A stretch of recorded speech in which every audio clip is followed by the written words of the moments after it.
Hello friends, welcome to Deepak law classes. जैसा कि आप सबको पता है कि हम हरियाणा जुडिशरी के लिए क्विक रिवीजन बैच कर रहे हैं और आज हम रजिस्ट्रेशन एक्ट करेंगे। रजिस्ट्रेशन एक्ट का जो नेम है वो है द रजिस्ट्रेशन एक्ट 1908। ठीक है, तो इस एक्ट में टोटल 15 पार्ट्स हैं और 91 सेक्शंस हैं। ठीक है, और इस एक्ट की जो एनफोर्समेंट हुई है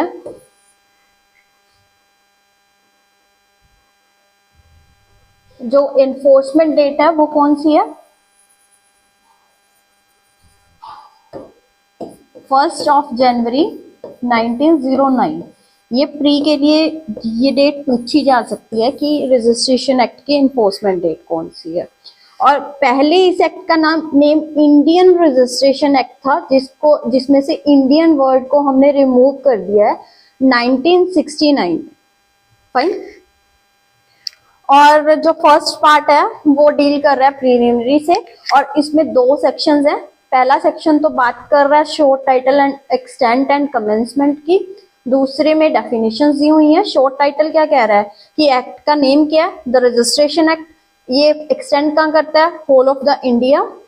ठीक है, लेकिन क्योंकि इस एक्ट में जो मेन पावर्स हैं, जो पावर्स वेस्ट की गई हैं, वो स्टेट गवर्नमेंट के पास वेस्ट की गई हैं, तो इसलिए इस में स्टेट गवर्नमेंट के पास पावर है कि वो किसी डिस्ट्रिक्ट या कोई ट्रैक्ट्स ऑफ कंट्री है, वो उसकी ऑपरेशन से स्टेट गवर्नमेंट मतलब इस एक्ट की ऑपरेशन से उनको एक्सक्लूड कर सकती है। और इसकी एनफोर्समेंट डेट कौन सी है? ये। फाइन। और डेफिनेशन क्लोज में जो फर्स्ट डेफिनेशन है वो एडिशन की है।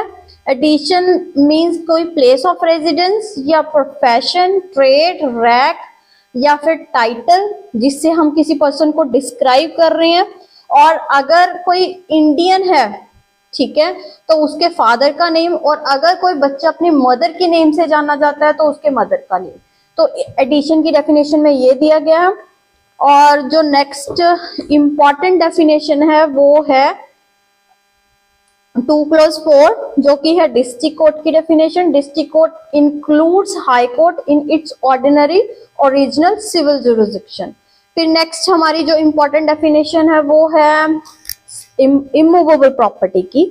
देखिए, इमूवेबल प्रॉपर्टी की डेफिनेशन को करना जरूरी है। 2+6 में इमूवेबल प्रॉपर्टी की डेफिनेशन दी है क्योंकि जो रजिस्ट्रेशंस होती हैं वो मेनली जो इमूवेबल प्रॉपर्टी के जो खरीद फरोख्त होती है या लेन देन होता है, उनका सेलिंग परचेजिंग होती है, वहां पे उन डॉक्यूमेंट्स को रजिस्टर्ड करवाना जरूरी होता है। उनकी जो भी सेल एग्रीमेंट है या जो भी है वो रजिस्टर्ड करवाना जरूरी होता है। तो इसलिए इमूवेबल प्रॉपर्टी की जो डेफिनेशन है वो क्या कह रही है? Immovable property includes land, building, hereditary allowances, right to way, light, ferries, fisheries और any benefit to arise out of land. ठीक है, कोई भी बेनिफिट जो कि हमें लैंड से मिल रहा है, या फिर things attach to earth that are also immovable property, या कोई भी ऐसी चीज जो कि परमानेंटली फास्टन की गई, मतलब परमानेंटली अटैच की गई है अर्थ से। लेकिन स्टैंडिंग टिम्बर, ग्रोइंग क्रॉप्स और ग्रास इमूवेबल प्रॉपर्टी में इंक्लूड नहीं होता। तो यहाँ पे इमूवेबल प्रॉपर्टी की डेफिनेशन में स्पेसिफिकली पूछा जा सकता है कि ये लैंड इंक्लूड होती है कि स्टैंडिंग टिम्बर्स इंक्लूड होते हैं। तो ऐसे करके पूछा जा सकता है। ये प्री के लिए इंपॉर्टेंट है।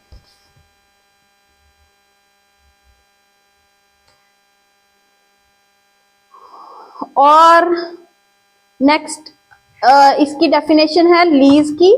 Lease includes a counterpart, काबूलियत and undertaking to cultivate or occupy and an agriculture agreement to lease।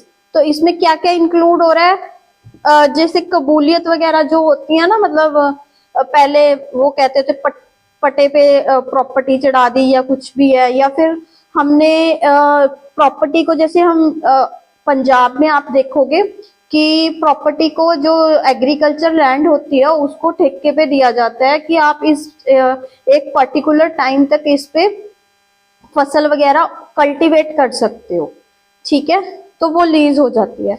और माइनर का डेफिनेशन क्या है, जो कि minor is means a person who according to person to which he subject has not, ये minority और majority in registration act में जो है वो उनकी पर्सनल लॉ के हिसाब से है।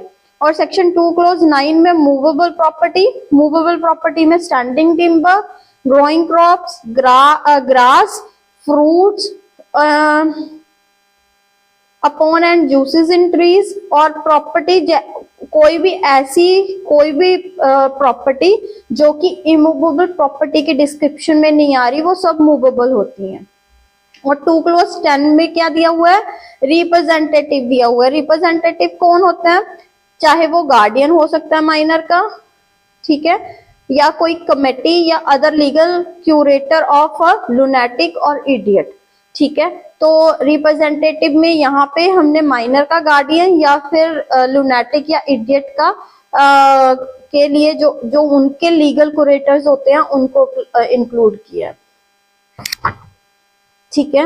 अब हमारा नेक्स्ट पार्ट डील कर रहा है ऑफ रजिस्ट्रेशन एंड एस्टैब्लिशमेंट, ठीक है। इसमें टोटल 3 to 9 सेक्शंस हैं, 3 to 16A तक सेक्शंस हैं।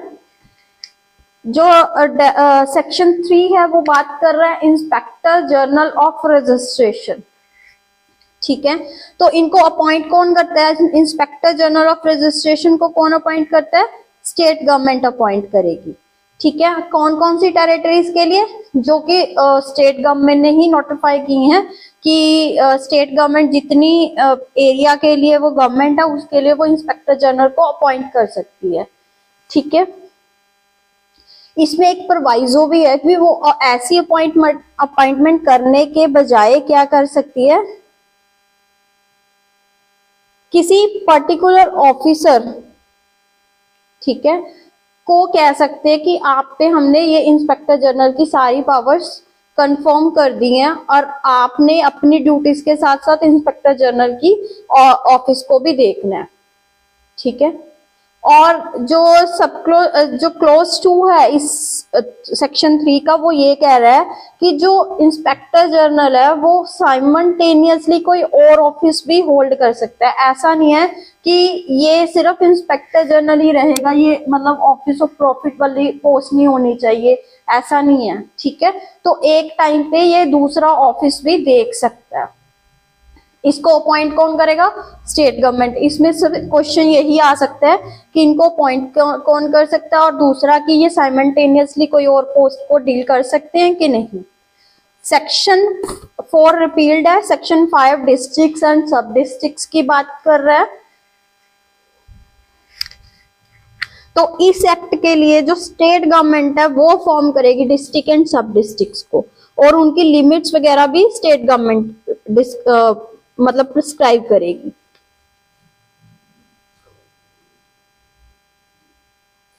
और जो भी इस एक्ट के पर्पस के लिए हमने डिस्ट्रिक्ट या सब डिस्ट्रिक्ट्स को फॉर्म किया है या ऑल्टर वगैरह की है, उनकी नोटिफिकेशन ऑफिशियल गजट में देनी पड़ेगी।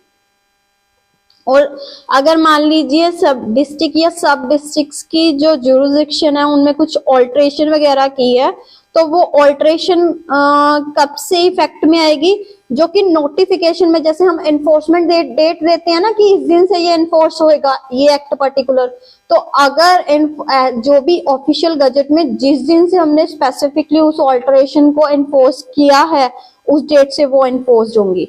सेक्शन 6 बात कर रहा है रजिस्ट्रार्स एंड सब रजिस्ट्रार्स। तो अब स्टेट गवर्नमेंट ही अपॉइंट करेगी रजिस्ट्रार्स को, ठीक है, या सब रजिस्ट्रार्स को। अब किन पर्सन्स को वो रजिस्ट्रार या सब रजिस्ट्रार्स अपॉइंट कर सकती है, वो किसी भी पर्सन को कर सकती है, चाहे वो पब्लिक ऑफिसर्स हैं चाहे नहीं। बस स्टेट गवर्नमेंट को लगना चाहिए कि ये एज ए रजिस्ट्रार अच्छे से काम कर सकते हैं या सब रजिस्ट्रार अच्छे से काम कर सकते हैं, ठीक है। और रजिस्ट्रार एक डिस्ट्रिक्ट के लिए भी कर सकते हैं, सेवरल डिस्ट्रिक्ट्स के लिए भी कर सकते हैं। ऐसे ही सब रजिस्ट्रार सेवरल सब डिस्ट्रिक्ट्स के लिए अपॉइंट किए जा सकते हैं। ठीक है। सेक्शन 7 बात कर रहा है ऑफिसेज ऑफ रजिस्ट्रार एंड सब रजिस्ट्रार। ठीक है, अपॉइंट स्टेट गवर्नमेंट ने कर दिया। ठीक है, लेकिन ये बैठेंगे कहाँ?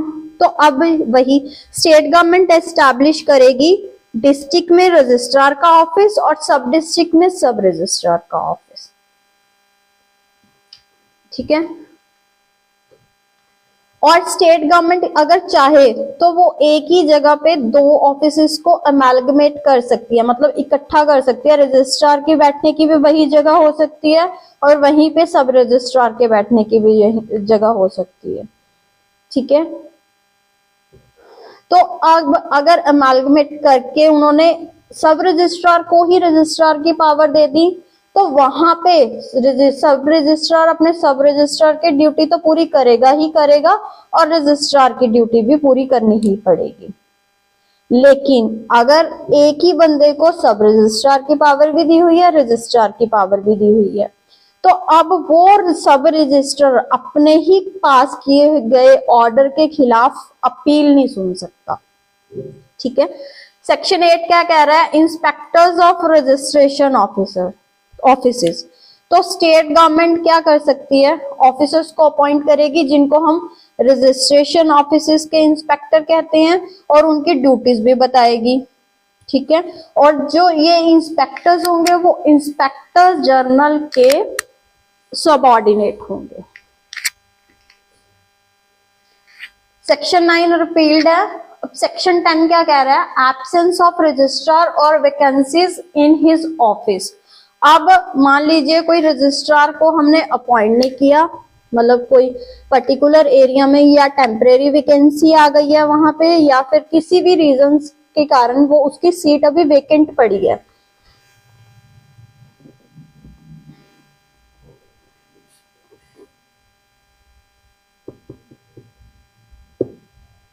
तब कोई उस डिस्ट्रिक्ट कोर्ट का जो जज है, जिस ज्यूरिसडिक्शन के अंदर वो पढ़ रहा है ना एरिया, उसकी डिस्ट्रिक्ट कोर्ट का जो जज है, ठीक है, वो उस एब्सेंस के टाइम पीरियड के लिए वो बनेगा, वो उस टाइम रजिस्ट्रार की ड्यूटीज को परफॉर्म करेगा। लेकिन ये जो है वो प्रेसिडेंसी टाउन के लिए नहीं कह रहे हैं, ये डिस्ट्रिक्ट की बात हो रही है। लेकिन अगर एक प्रेसिडेंसी टाउन का भी रजिस्ट्रार एब्सेंट है और उसकी पोस्ट टेम्परेरी वेकेंट है, तो कोई भी पर्सन जिसको इंस्पेक्टर जनरल ने अपॉइंट किया एज अ रजिस्ट्रार, ठीक है, या जब तक स्टेट गवर्नमेंट उसकी वैकेंसी को नहीं भर देती तब तक के लिए जिस पर्सन को इंस्पेक्टर जनरल ने अपॉइंट किया वो रजिस्ट्रार की ड्यूटीज को परफॉर्म करेगा। सेक्शन 11 क्या कह रहा है? Absence of registrar on duty in his registrar on duty in his district. ठीक है, अगर कोई रजिस्ट्रार अपनी ड्यूटी के टाइम अगर एब्सेंट है, मतलब किसी वजह से वो नहीं ड्यूटी पे आ पा रहा, तो उस टाइम पे वो खुद रजिस्ट्रार अपॉइंट करेगा किसी सब रजिस्ट्रार को या किसी और पर्सन को कि वो उसकी एब्सेंस में वो सारी ड्यूटीज को परफॉर्म करे। ठीक है। Next section 12। सेक्शन 12 क्या कह रहा है? एब्सेंस ऑफ सब रजिस्ट्रार और वैकेंसी इन हिज ऑफिस। अगर कोई सब रजिस्ट्रार एब्सेंट है और या फिर उसकी जो ऑफिस है वो टेम्परेरी वेकेंट है, ठीक है, तो वहां पे भी अगर रजिस्ट्रार ने किसी पर्सन को अपॉइंट किया है तो वो पर्सन सब रजिस्ट्रार की एब्सेंस में या उस जब तक वो वैकेंसी भर नहीं जाती तब तक वो एज सब रजिस्ट्रार अपनी ड्यूटीज को परफॉर्म करेगा। सेक्शन 13 क्या कह रहा है? Report to the state government of appointment under section 10, 11, 12। अगर 10, 11, 12 में अगर मतलब कोई भी अपॉइंटमेंट्स हुई हैं या किसी और बंदे को हमने फॉर टाइम बिंग रजिस्ट्रार या सब रजिस्ट्रार की ड्यूटीज परफॉर्म करने के लिए कहा है, तो जो इंस्पेक्टर जनरल है वो उसकी इंफॉर्मेशन स्टेट गवर्नमेंट को देगा। ठीक है, तो जो रिपोर्ट हो सकती है वो स्पेशल भी हो सकती है, जनरल भी हो सकती है, जैसे कि स्टेट गवर्नमेंट डायरेक्ट करेगी। सेक्शन 14 क्या कह रहा है? एस्टैब्लिशमेंट्स ऑफ रजिस्टरिंग ऑफिसर्स, तो ऑफिसेस सॉरी। अब यहाँ पे स्टेट गवर्नमेंट अलाउ कर सकती है कि इस एक्ट के अकॉर्डिंगली स्टेट में अलग अलग जगह पे स्पेशल ऑफिसेस को एस्टैब्लिश किया जाए। सेक्शन 15 क्या कह रहा है? सील ऑफ रजिस्टरिंग ऑफिसर्स, तो जो रजिस्ट्रार्स हैं या सब रजिस्ट्रार हैं जिनको हम स्टैंप कहते हैं, नीचे साइन वगैरह होते हैं, ठीक है, तो वो उसको इंग्लिश में भी या फिर जिस गवर्नमेंट जिस लैंग्वेज में स्टेट गवर्नमेंट ने उनको कहा है, जैसे पंजाब में ये चीज चलती है कि अगर हमने पंजाब में कोई भी नीचे स्टैंप लगानी है तो वो पंजाबी में भी चलती है और इंग्लिश में भी चलती है, तो इंग्लिश तो करनी करनी है, या फिर स्टेट गवर्नमेंट ने अगर कोई लैंग्वेज का है तो उसमें भी उनके साइन हो सकते हैं। सेक्शन 16 क्या कह रहा है?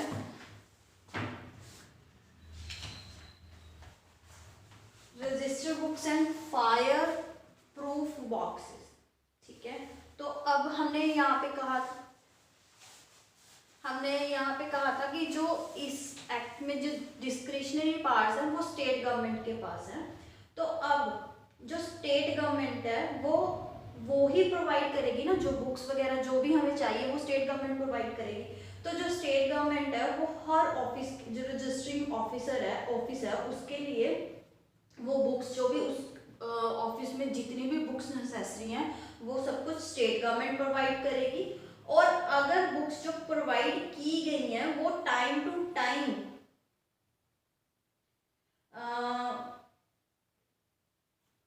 जो वहां का इंस्पेक्टर जनरल होगा वो स्टेट गवर्नमेंट की सैंक्शन के साथ, ठीक है, वो उसमें वो सारे फॉर्म्स होंगे जो इंस्पेक्टर जनरल ने कहा है कि भाई ये चीजें ऐसे ऐसे इस बुक में होनी चाहिए। ठीक है, पहली तो ये चीज, और उस बुक के को पेजिनेटेड किया होना चाहिए। ठीक है, और उसके आगे ये होना चाहिए कि इस बुक में इतने पेज हैं, मतलब ये जो भी ऑफिसर उनको इशू कर रहा है उसकी तरफ से उस बुक का टाइटल पेज वगैरह भी दिया होना चाहिए। और साथ में जो बुक्स दी हैं उनको सेफ रखने के लिए स्टेट गवर्नमेंट रजिस्ट्रार को, हर रजिस्ट्रार के ऑफिस को फायर प्रूफ बॉक्सेस भी देगी ताकि जो रिकॉर्ड्स हैं उनको एक अच्छी कस्टडी में रखा जा सके। सेक्शन 16A क्या कह रहा है? Keeping of books in computer floppies disc etcetera. अब देखिए 2001 में हमने इसमें अमेंडमेंट की और 16A सेक्शन 16A को इंसर्ट किया। देखिए पहले जब ये एक्ट 1908 का बना हुआ उस टाइम कंप्यूटर्स डिस्क वगैरह ऐसा कुछ नहीं होता था, है ना, सिर्फ पेपर्स में ही हमने डॉक्यूमेंट्स को संभाल के रखना होता। लेकिन अब टेक्नोलॉजी डेवलप हो रही है, टाइम टू टाइम उसमें चेंज आ रहा है, तो हमने डॉक्यूमेंट्स को तो सेव करके रखना ही रखना है, उसके साथ साथ हम डॉक्यूमेंट्स को किस और फॉर्म में सेव करके रखने लग गए हैं, यही कि कंप्यूटर्स में, फ्लॉपीज में, डिस्क में, ऐसे या कोई भी और इलेक्ट्रॉनिक फॉर्म है जिसमें हम सेव करके रख सकते हैं। और किस मेथड में रखेंगे? जैसा कि स्टेट गवर्नमेंट की सैंक्शन के साथ इंस्पेक्टर जनरल ने प्रिस्क्राइब किया है वैसे हम संभाल के रखेंगे। ठीक है,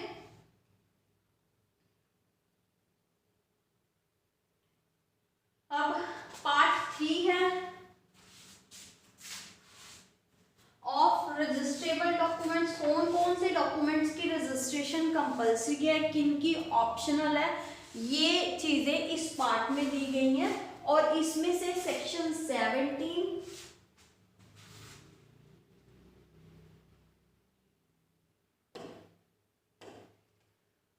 सेक्शन 17 और सेक्शन 18 ये बहुत इंपॉर्टेंट है।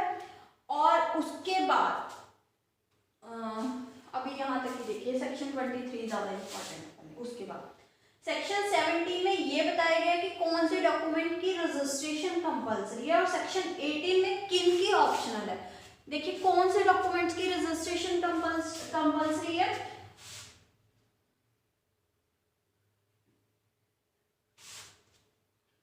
जैसे कि instrument of gift of immovable property, immovable property के रिलेटेड अगर हम कुछ भी गिफ्ट कर रहे हैं, इमूवेबल प्रॉपर्टी को गिफ्ट कर रहे हैं, और गिफ्ट करने के लिए हम देखो उस चीज को किसी रिटर्न फॉर्म में लेके जाएंगे ना, ऐसे तो है नहीं है कि वो मूवेबल प्रॉपर्टी उसको हैंड टू हैंड हमने दे दिया, उसके जो पेपर्स हैं हम वही इन रिटर्न फॉर्म उनमें नेम चेंज करेंगे ना।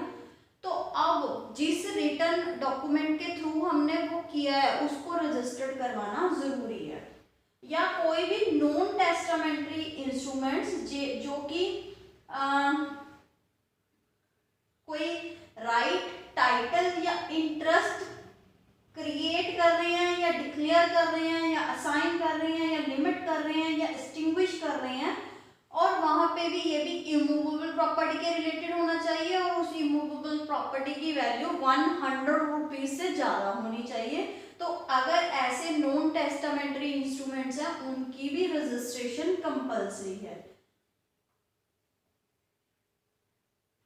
और फिर आगे वही नॉन टेस्टामेंट्री इंस्ट्रूमेंट जो कि किसी पेमेंट को या कंसीडरेशन मतलब जो जिसकी वजह से मतलब कोई राइट या टाइटल या इंटरेस्ट, मान लीजिए आप कोई प्रॉपर्टी खरीद रही हैं उसकी वजह वहां पे अगर आपने खरीद लिया आपको उस प्रॉपर्टी पे राइट क्रिएट हो गया या टाइटल क्रिएट हो गया, अब वो पेमेंट की जो एक्नॉलेजमेंट है अभी, हाँ हमारे पास पेमेंट आ गई, वो चीज भी रजिस्टर्ड होनी चाहिए। जैसे आप रजिस्ट्रीज करवाते हो ना, हम अगर कोई घर खरीदते हैं, कोई इमूवेबल प्रॉपर्टी खरीदते हैं तो हम उसकी रजिस्ट्री कराते हैं, उसमें हम स्पेसिफिकली ये चीज भी मेंशन करते हैं कि हमने इस प्रॉपर्टी को इतने वैल्यू में बेचा है और इतनी वैल्यू हमने उस प्रॉपर्टी के लिए रिसीव कर ली है।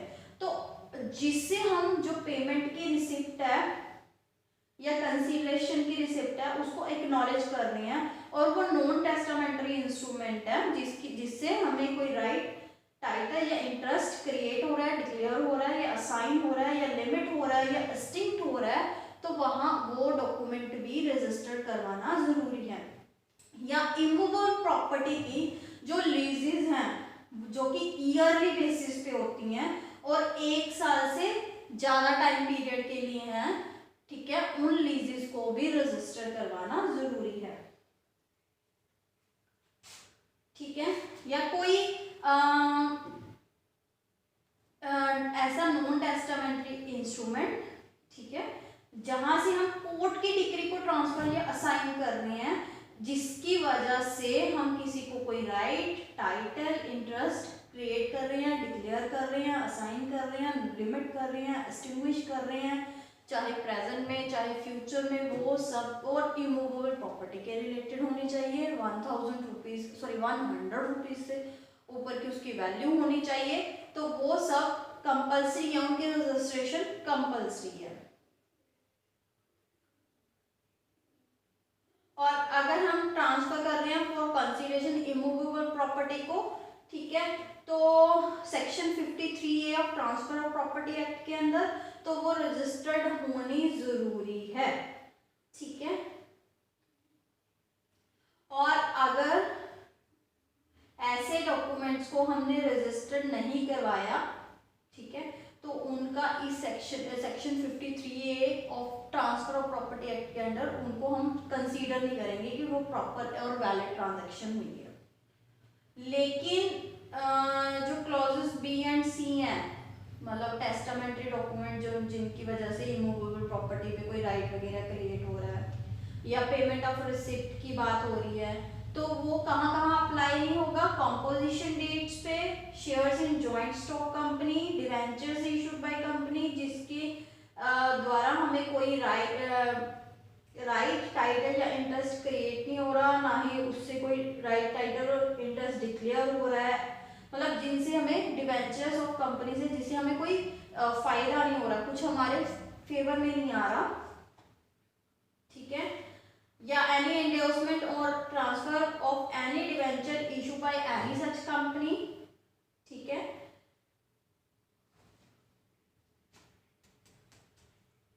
Any document other than the document specified in subsection 1A not it चल मतलब जिनसे हमें कोई राइट टाइटल या इंटरेस्ट क्रिएट नहीं हो रहा ना, उनको हमें रजिस्टर करवाने की जरूरत नहीं है, ठीक है।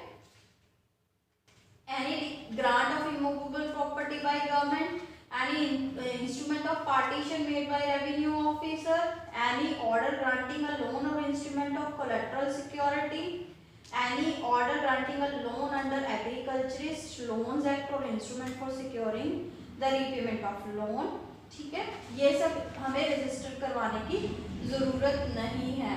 या चैरिटेबल एंडोर्समेंट में हमने कोई ऑर्डर आया है, कोई mortgage deed acknowledging the payment of the whole और any part of mortgage money, ठीक है, तो ये सब चीजें हमें रजिस्टर करवाने की जरूरत नहीं है। क्लोज 3 क्या कह रहा है इस सेक्शन का, and authorities to adopt a son executed after the first day of January 1872 and not conferred by a will shall be registered। अब अगर हमने 1872 के बाद किसी बेटे को अडॉप्ट करने की अथॉरिटीज हैं तो और उसको हमने विल के थ्रू कंफर्म नहीं किया तो उस चीज को रजिस्टर्ड करना जरूरी है। सेक्शन 18 क्या कह रहा है, documents of which registration is optional, यहाँ पे ऑप्शनल वर्ड ये लिखा हुआ है। तो देखिए पहले सेक्शन 17 में एक तो इसका टाइटल ही आ सकता है कि ये कौन से सेक्शन में है, या फिर आपको स्पेसिफिकली इंसिडेंसेस दिए जाएंगे कि यहाँ पे रजिस्ट्रेशन कंपल्सरी है कि नहीं है। तो एक तो आपने वो करना है, और जो 17 क्लोज 3 में स्पेशली सन वाली प्रोवाइजो दी है, प्रोविजन दी है, वो आपने जरूर करनी है। और सेक्शन 18 की बात करें, इसमें बताया गया document of which registration is optional. Optional का मतलब है कि आपकी डिस्क्रिशनरी पावर है, आप उसको कैरी करना चाहते हो, आप रजिस्ट्रेशन करवाना चाहते हो तो भी ठीक है, नहीं करवाना चाहते तो भी ठीक है। तो कहाँ कहाँ पे हमें रजिस्ट्रेशन करवानी हमारे पास ऑप्शनल है, instruments other than instruments of gifts and wills, ठीक है। गिफ्ट्स में हमें रजिस्ट्रेशन करवानी जरूरी है, लेकिन अगर गिफ्ट्स और बिल्स को छोड़ के कोई ऐसा इंस्ट्रूमेंट जिससे हमें 100 रुपए की प्रॉपर्टी की वैल्यू 100 रुपए से कम है और इमूवेबल प्रॉपर्टी है, उससे हमें कोई राइट या टाइटल या इंटरेस्ट क्रिएट हो रहा है, डिक्लेयर हो रहा है, असाइन हो रहा है, लिमिट हो रहा है, एक्सटिंग्विश हो रहा है। देखिए इसका एक सीधा सा फंडा है कि एक तो इमूवेबल प्रॉपर्टी होनी चाहिए,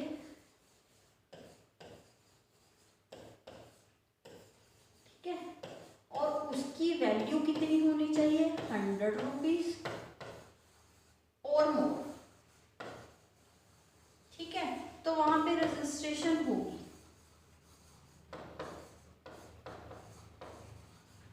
और अगर वैल्यू इससे कम है तो रजिस्ट्रेशन ऑप्शन है।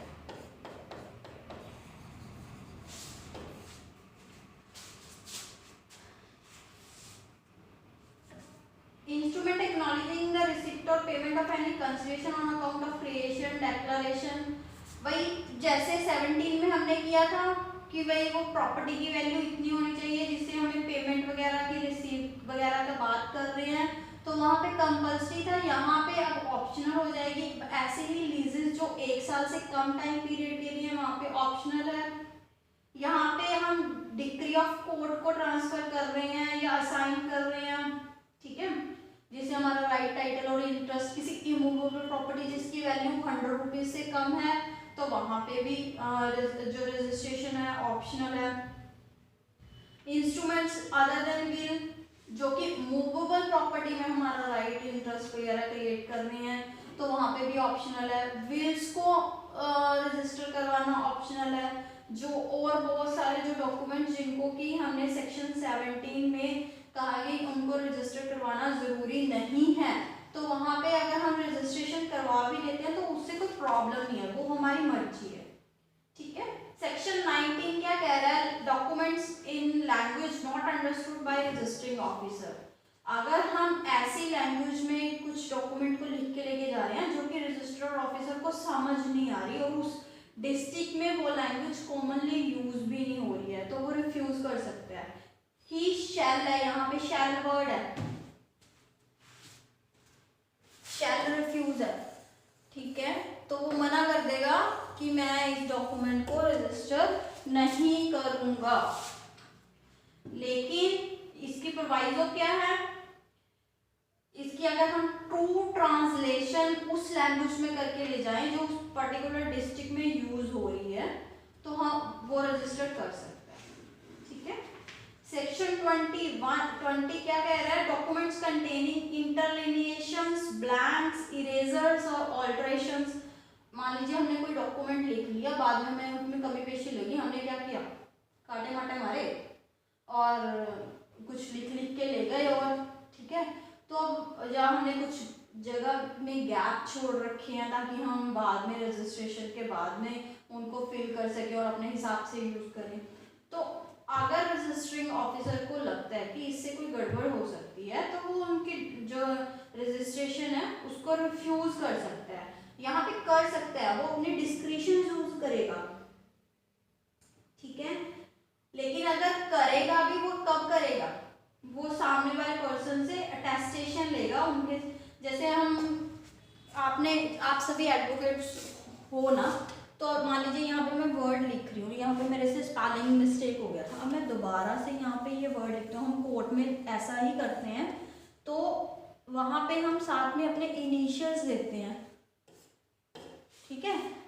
तो ऐसा वो फिर उसकी अटेस्टेशन या सिग्नेचर चाहेंगे या इनिशियल चाहेंगे कि हाँ जी यहाँ पे ये इंटरलिंकेशन वगैरह या ब्लैंक या इरेजर हमने क्यों यूज किया। और अगर ऐसे डॉक्यूमेंट को वो रजिस्टर कर रहा है, तो रजिस्टरिंग के टाइम पे वो उस चीज का नोट भी देगा। रजिस्टर सामने वाले पर्सन से तो हम स्पेशली वो इनिशियल्स वगैरह करवा भी लेंगे, सब कुछ कर लेंगे, लेकिन रजिस्टरिंग ऑफिसर अपनी सेफ्टी के लिए क्या करेगा, उस डॉक्यूमेंट के नीचे एक नोट देगा कि मैं इसको यहाँ पे ये चीजें थी और मैंने फिर भी इसको रजिस्टर किया है, क्यों मैंने यहाँ पे इनिशियल्स वगैरह ले लिए। अब सेक्शन 21 क्या कहता है, description of property and maps and plans. कोई भी नॉन टेस्टामेंटरी डॉक्यूमेंट है जो कि इमूवेबल प्रॉपर्टी से रिलेट कर रहा है, उसको रजिस्ट्रेशन के लिए एक्सेप्ट नहीं किया जाएगा जब तक हम उस प्रॉपर्टी की डिस्क्रिप्शन ऐसे नहीं देते कि उसको आइडेंटिफाई करना आसान हो जाए, ठीक है। और अगर कोई टाउन्स में हाउसेस हैं, ठीक है, तो हम वहां पे डिस्क्राइब कैसे करेंगे कि ये नॉर्थ से यहाँ इस एरिया में है, या उसमें क्या दूसरे साइड में घर में क्या बना हुआ है, उसके फ्रंट में क्या बना हुआ है, या और भी क्या क्या चीजें एग्जिस्ट कर रही हैं, या उसके हाउस का नंबर क्या है, या स्ट्रीट या रोड का नंबर क्या है, वो सब कुछ हम स्पेसिफिकली मेंशन करेंगे।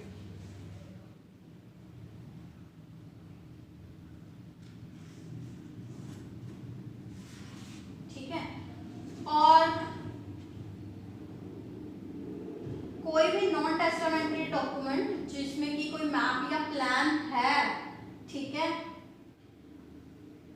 उसको एक्सेप्ट नहीं किया जाएगा रजिस्ट्रेशन के लिए जब तक कि हम उस मैप या प्लान की ट्रू कॉपी उसके साथ अटैच नहीं कर देते।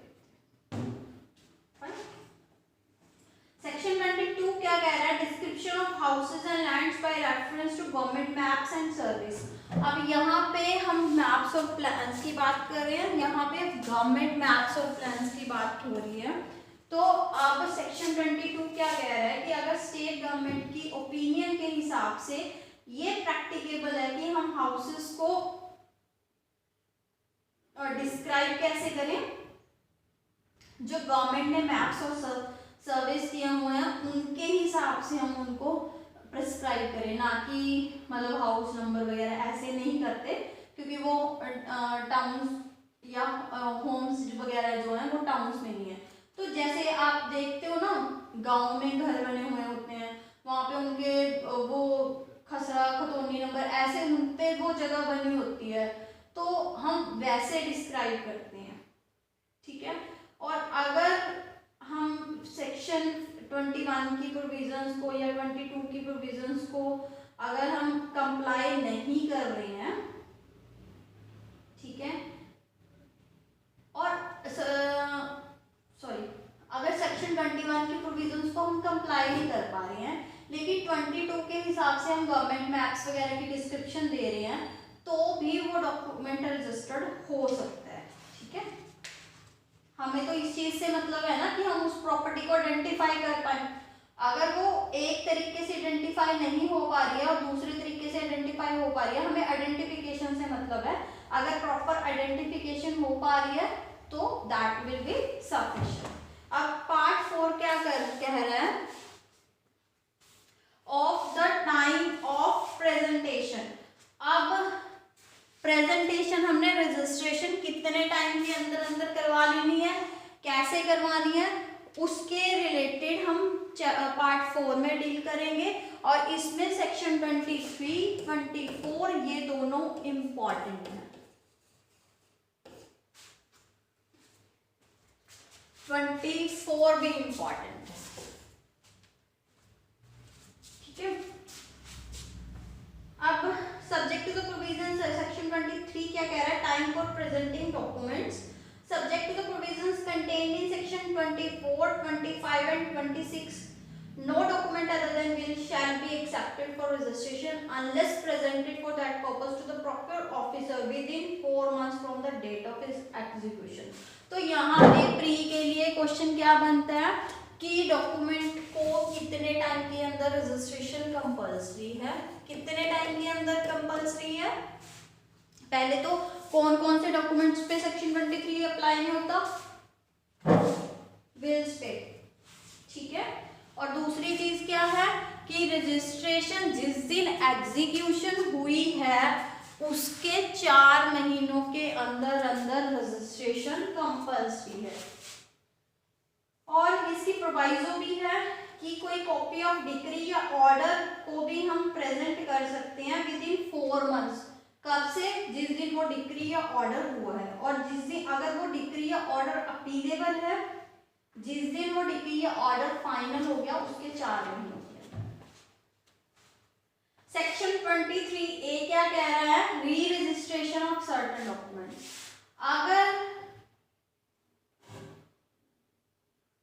अगर कोई ऐसा डॉक्यूमेंट जो कि हमने किसी ऐसे रजिस्ट्रार के पास रजिस्टर करवा दिया जो कि एम्पावर्ड नहीं था, सॉरी किसी ऐसे पर्सन के पास करवा दिया जो कि ड्यूली एम्पावर्ड नहीं था कि वो उसको रजिस्ट्रेशन के लिए प्रेजेंट कर सके, और उस डॉक्यूमेंट को रजिस्टर्ड कर भी दिया गया है, ठीक है। तो अब जो पर्सन एक्चुअल ओनर है ना, जो एक्चुअल जिसका राइट बनता है, any person claiming under any such document, वो 4 मंथ्स के अंदर अंदर जिस दिन उसको रजिस्ट्रेशन का पता चल गया कि ये चीज गलत हुई थी, तो उस दिन से 4 महीनों के अंदर अंदर वो उस डॉक्यूमेंट को री रजिस्ट्रेशन के लिए प्रेजेंट करेगा, ठीक है। तो उसके बाद रजिस्ट्रार या सब रजिस्ट्रार अपनी खुद की इंक्वायरी वगैरह करेगा, और उसको अगर लगता है कि हाँ जिस पर्सन ने रजिस्ट्रेशन करवाई थी वो ड्यूली एम्पावर्ड नहीं था, तो वो उस डॉक्यूमेंट को री रजिस्ट्रेशन करने के लिए प्रोसीड करेगा, जैसे कि पहले वो रजिस्ट्रेशन हुई ही नहीं थी, ठीक है। और जो रजिस्ट्रेशन के लिए जो भी री रजिस्ट्रेशन के लिए जो भी प्रोसेस होगा वो वही होगा जो ओरिजिनल रजिस्ट्रेशन के टाइम पे होना था। और अगर रजिस्ट्रेशन हो गई तो फिर यही समझा जाएगा कि वो डॉक्यूमेंट ड्यूली रजिस्टर्ड था।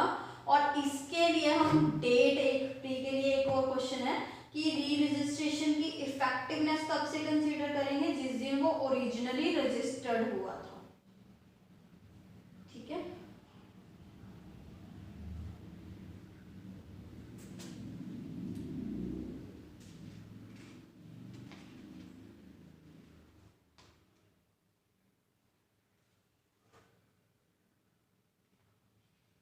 और इसमें री रजिस्ट्रेशन के लिए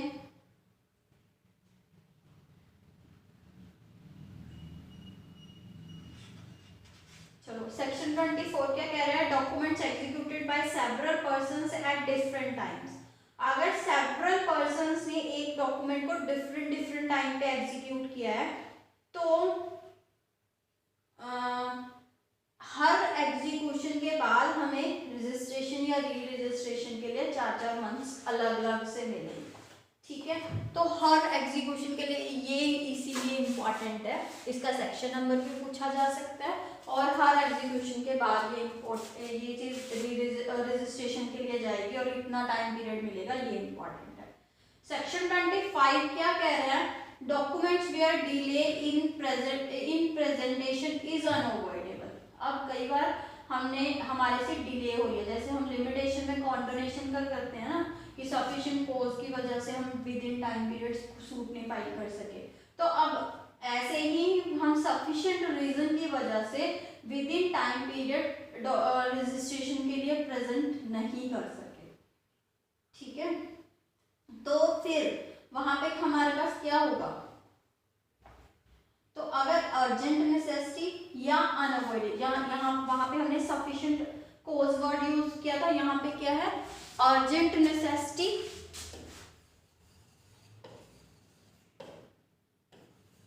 यहाँ पे टर्म्स यूज हुई हैं, हमने टर्म्स देख ली हैं, या और अनअवॉइडेबल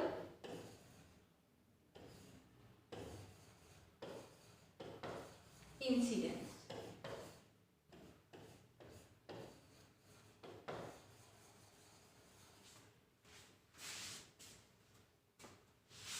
सॉरी एक्सीडेंट,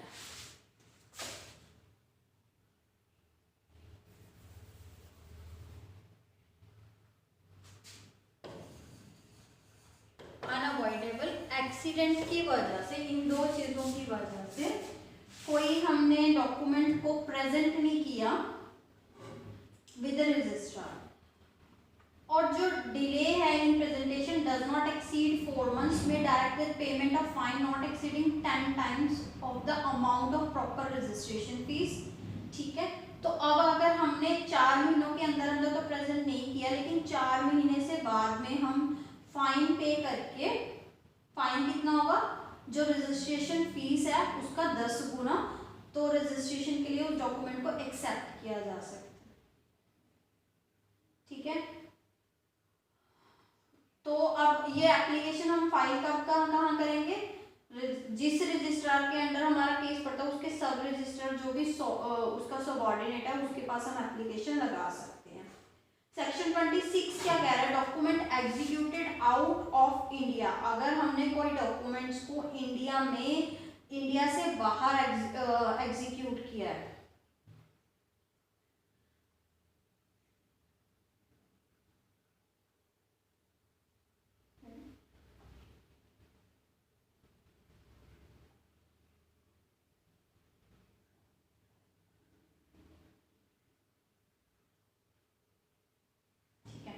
अगर मान लीजिए कोई डॉक्यूमेंट एग्जीक्यूट तो इंडिया के बाहर किया गया है, ठीक है, लेकिन उसको हमने 4 महीने के अंदर अंदर इंडिया में रजिस्टर्ड नहीं करवाया, तो रजिस्ट्रार के पास अगर 4 महीने के बाद हम अप्लाई कर रहे हैं, तो फिर वहां पे रजिस्टरिंग ऑफिसर क्या करेगा, वो देखेगा 2 चीजें कि एक तो सच में डॉक्यूमेंट एग्जीक्यूट हुआ है, और जिस दिन वो पार्टीज इंडिया आ गई हैं उसके आने के बाद 4 महीने के अंदर अंदर उन्होंने रजिस्ट्रेशन के लिए अप्लाई कर दिया, वहां पे मान लीजिए उन्होंने एग्जीक्यूशन पहले कर ली थी, उसके बाद वो आए ही 6 महीनों के बाद इंडिया में है, तो जिस दिन वो इंडिया आए हैं उसके 4 महीनों के अंदर अंदर उन्होंने रजिस्ट्रेशन के लिए अप्लाई कर दिया, तो वहां पे वो प्रॉपर रजिस्ट्रेशन फी पे करके रजिस्ट्रेशन करवा सकते हैं,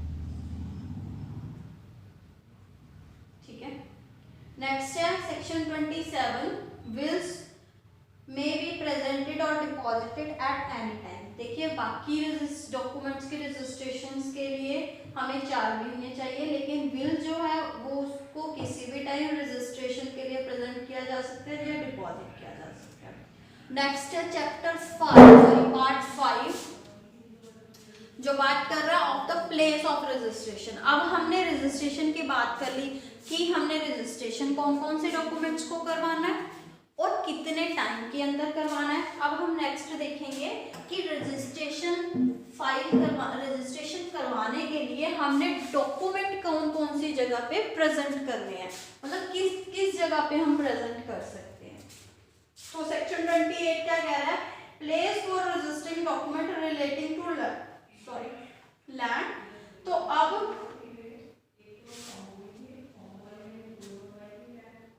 जिसके सब रजिस्ट्रेशन, जिस रजिस्ट्रार या सब रजिस्ट्रार के, वैसे हम सब रजिस्ट्रार क्योंकि लोअर्स्ट ग्रेड में हमने डालना होता है, तो जिस सब रजिस्ट्रार के एरिया में हमारी प्रॉपर्टी जिसको हमने रजिस्टर करवाना है वो पड़ी है या उसका कुछ पोर्शन पड़ा है, हम उस सब रजिस्ट्रार के पास रजिस्ट्रेशन के लिए प्रेजेंट करेंगे डॉक्यूमेंट्स को। और नेक्स्ट है चैप्टर 29,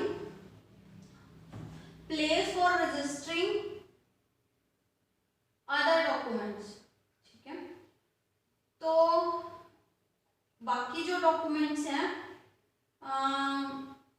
वो उस ऑफिस में मतलब रजिस्ट्रेशन के लिए प्रेजेंट करेंगे जिस ऑफिस में हमने जो मतलब कोई डॉक्यूमेंट को एग्जीक्यूट कर रहे हैं, वो भी हमें किसी रजिस्ट्रार या सब रजिस्ट्रार के ऑफिस में जाके ही करना पड़ता है ना। तो जहाँ पे जाके हमने वो एग्जीक्यूट किया है उसी के एरिया में हमने उसको रजिस्ट्रेशन के लिए प्रेजेंट करना है।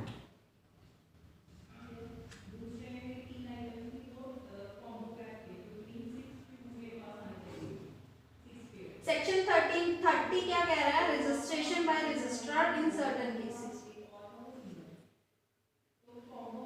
तो रजिस्ट्रार जो उसके सबऑर्डिनेट सब रजिस्ट्रार्स होते हैं उनसे कोई डॉक्यूमेंट को मंगा के खुद रिसीव करके उस डॉक्यूमेंट को रजिस्टर कर सकते हैं। सेक्शन 31 क्या कह रहा है, रजिस्ट्रेशन और acceptance for deposit eight private residence. जो ऑर्डिनरी केसेस होते हैं वहां पे रजिस्ट्रेशन और डिपॉजिट ऑफ डॉक्यूमेंट्स वो कहाँ पे होते हैं, रजिस्ट्रार के ऑफिस में ही होते हैं। ठीक है, लेकिन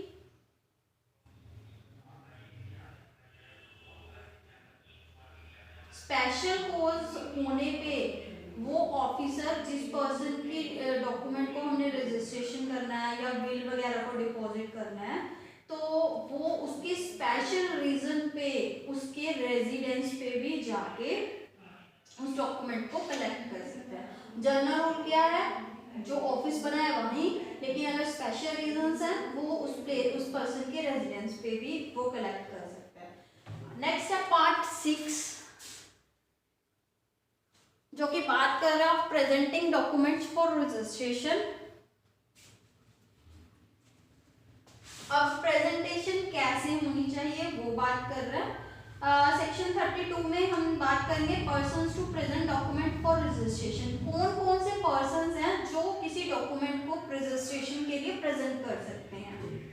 एक्सेप्ट इन केसेस 31, 88 और 89 को छोड़ के हर जो डॉक्यूमेंट है वो जिसकी रजिस्ट्रेशन कंपल्सरी या ऑप्शनल है वो प्रेजेंट कहाँ की जाएगी, प्रॉपर रजिस्ट्रेशन ऑफिस में।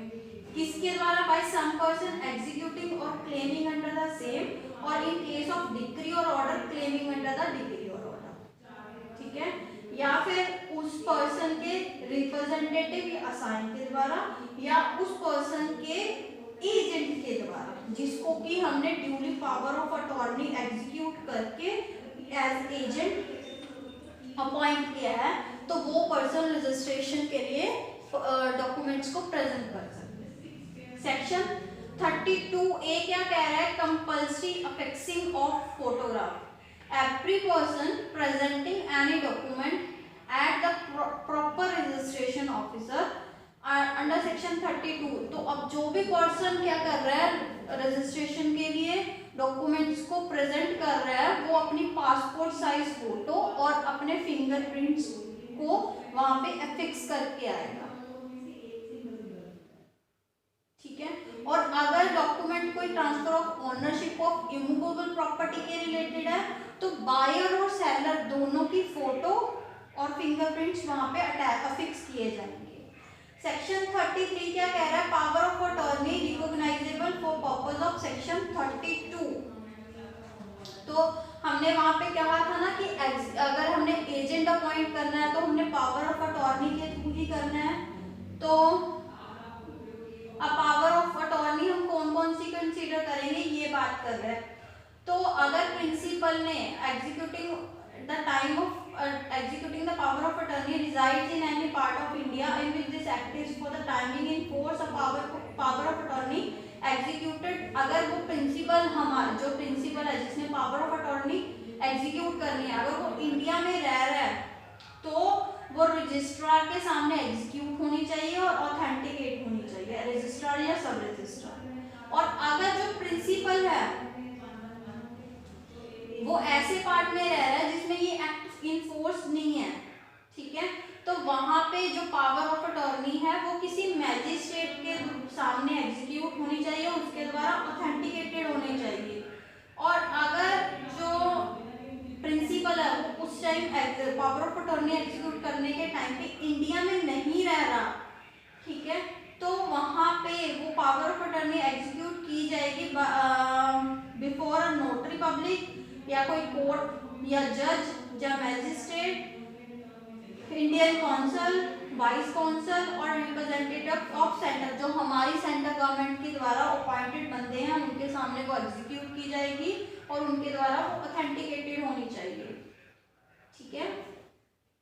प्रोवाइडेड फॉलोइंग कोई कुछ पर्संस हैं जिनको हमने ये कहा है कि पावर ऑफ अटॉर्नी एग्जीक्यूट करने के लिए आपको उस ऑफिस में आना जरूरी नहीं है। कौन कौन से पर्सन है?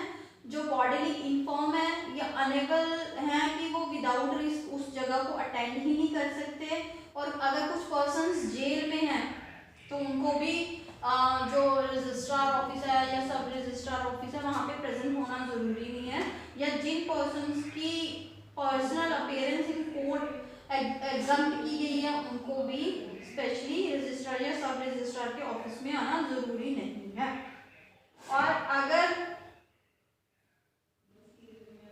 जो पर्सन जो रजिस्ट्रार है या सब रजिस्ट्रार है अगर वो सेटिस्फाइड है कि पावर ऑफ अटर्नी वो ड्यूली एग्जीक्यूटेड है, उसको बंदे ने वॉलंटरीली किया है, तो वो उस डॉक्यूमेंट, क्योंकि उसके बेसिस पे वो कोई डॉक्यूमेंट अटेस्ट करवाने जा रहे हैं ना एजेंट, तो उसको अटेस्ट कर देगा।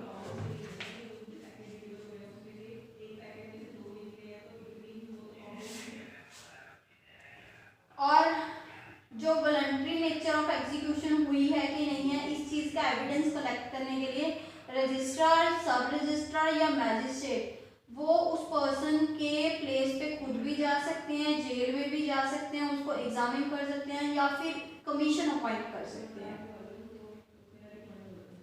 ठीक है। और अगर पावर ऑफ अटॉर्नी है उसको प्रूव करना पड़ गया, तो अगर वो power of attorney on the face of पता लग रही है कि भाई वो एग्जीक्यूट की गई है by the person of court, मतलब उसको ऑथेंटिकेट कर दिया, जिन जिन पर्सन्स के पास अथॉरिटी थी उन्होंने ऑथेंटिकेट किया हुआ है, तो वहां पे हमें फर्दर प्रूफ की जरूरत नहीं है। नेक्स्ट है हमारा section 34, inquiry before registration by registering officer.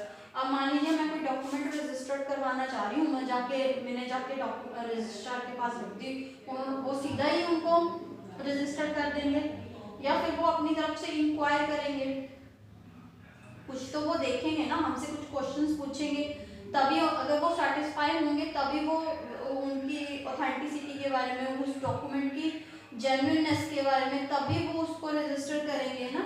तो अब यहाँ पे वही है कि subject to the provisions of contained in part in this part and section 41, 43, 45, 69, 75, 77 और 89 और 89 की प्रोविजंस को ध्यान में रखते हुए कोई भी डॉक्यूमेंट को रजिस्टर्ड तब तक नहीं किया जाएगा जब तक जो मतलब वही कि वो 4 मंथ्स के अंदर अंदर प्रेजेंट हुआ है और सही पर्सन्स के द्वारा प्रेजेंट हुआ, अगर जब तक रजिस्ट्रार को ये चीज़ की सेटिस्फेक्शन नहीं है तब तक नहीं। और अगर अर्जेंट नेसेसिटी या अनअवॉइडेबल एक्सीडेंट की वजह से वो टाइम से नहीं पर्सन अपीयर हो पा रहा, तो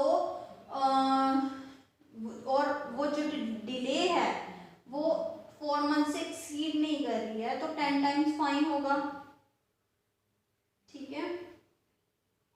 तो उसके बाद डॉक्यूमेंट रजिस्टर्ड किया जाएगा। और जो अपीयरेंस है वो साइमल्टेनियस या डिफरेंट टाइम्स पे भी हो सकती है, जो हम वो करेंगे ना कि अलग अलग एग्जीक्यूशंस हुई हैं या अलग अलग जगह पे वो बंदा मान लो प्रेजेंट हो गया। जो रजिस्टरिंग ऑफिसर है फिर उसके बाद वो क्या करेगा, इंक्वायर करेगा कि जिस पर्सन के द्वारा ये एग्जीक्यूटेड कैर है उसके द्वारा हुई है और उसकी आइडेंटिटी के रिलेटेड वो अपने आप को सेटिस्फाई करेगा कि हाँ जी ये वही पर्सन है। और अगर वो सेटिस्फाई हो जाता है, ठीक है, तो फिर वो रजिस्ट्रेशन कर सकता है। ठीक है, मतलब इसमें ये है कि वो इंक्वायरीज कर सकते हैं। इसमें ये सेक्शन ही इंपॉर्टेंट है, इसको इन डिटेल सेक्शन का नेम एंड नंबर इंपॉर्टेंट है। सेक्शन 35 क्या कह रहा है, procedure on admission and denial of execution respectively. अब इंक्वायरी में पता चला कि वो जो एग्जीक्यूशन है वो उसको एडमिट कर रहा है या डिनाई कर रहा है। अगर मान लीजिए डिनाई कर दिया तो फिर प्रॉब्लम हो जाएगी। ठीक है, अगर डिनाइल कर रहा है तो फिर वो क्या करेगा, आगे प्रॉपर उसकी इंक्वायरी करेगा। अगर फिर भी सेटिस्फाई नहीं हो रहा तो वो मना कर सकता है कि भाई नहीं मैं तो इसको रजिस्टर्ड नहीं करूंगा।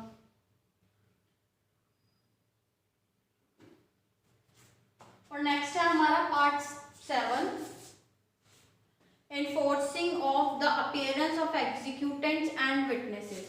अब जैसे वो इंक्वायरी करने के लिए जिन पर्सन्स ने एग्जीक्यूट किया है या विटनेसेस जो हैं उनको बुलाना चाहे तो वो बुला भी सकते हैं ना।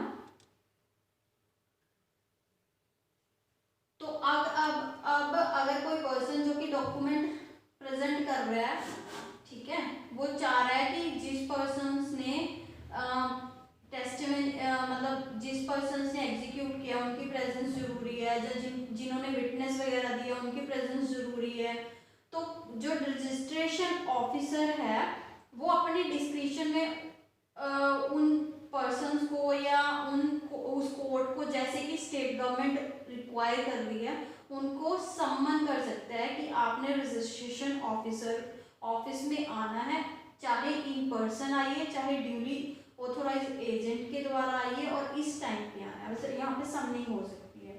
सेक्शन 37 क्या कह रहा है, ऑफिसर और court to issue and cause service of summon.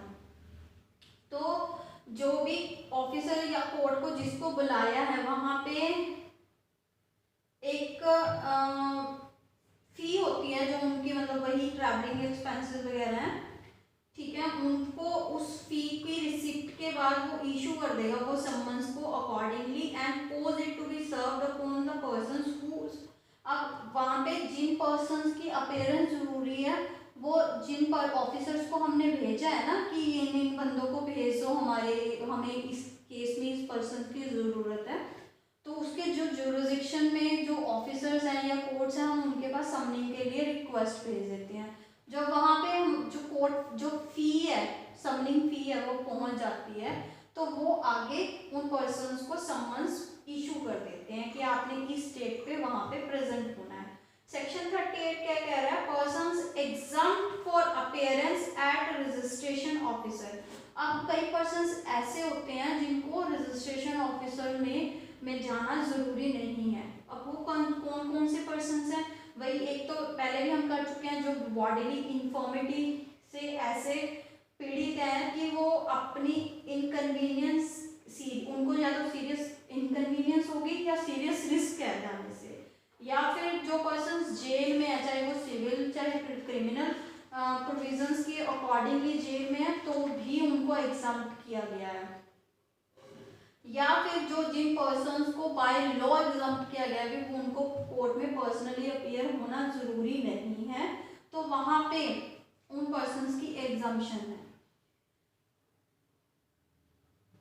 तो ऐसे सारे केसेस में क्या होगा, ऐसे सारे केसेस में रजिस्टरिंग ऑफिसर खुद उनके घर जाएगा या जेल में जाएगा या कमीशन को इशू कर देगा। सेक्शन 39 क्या कह रहा है, law as to summons commissions and witnesses. वो कौन से हो गए, जो सारे सिविल कोर्ट्स के आगे जो भी सिस्टम चलता है वही यहाँ पे अगर हमने किसी को बुलाना है यहाँ पे भी सेम सिस्टम होगा। अब नेक्स्ट है part 8 of presenting wills and authorities to adopt. इसमें दो ही सेक्शंस हैं, सेक्शन एंड 4140 क्या कह रहा है, the testator and the person entitled to present will and authorities to adopt. तो अब विल को कौन प्रेजेंट करेगा, तो पहले तो खुद टेस्टेटर जिसने विल लिखी है, या फिर अगर उसकी डेथ हो गई है जो उस विल से क्लेम कर रहा है, ठीक है, तो वो पर्सन वो प्रेजेंट कर सकता है। और द डोनर और आफ्टर हिज डेथ, या फिर जिसने अडॉप्शन में बच्चा दिया है या उसके डेथ के बाद जिस any authority to adopt to the adopted son, जिसके पास अथॉरिटी है कि वो अडॉप्ट कर सकता है, वो प्रेजेंट कर सकता है रजिस्ट्रार या सब रजिस्ट्रार के पास। सेक्शन 41 क्या कह रहा है, registration of wills and authorities to adopt.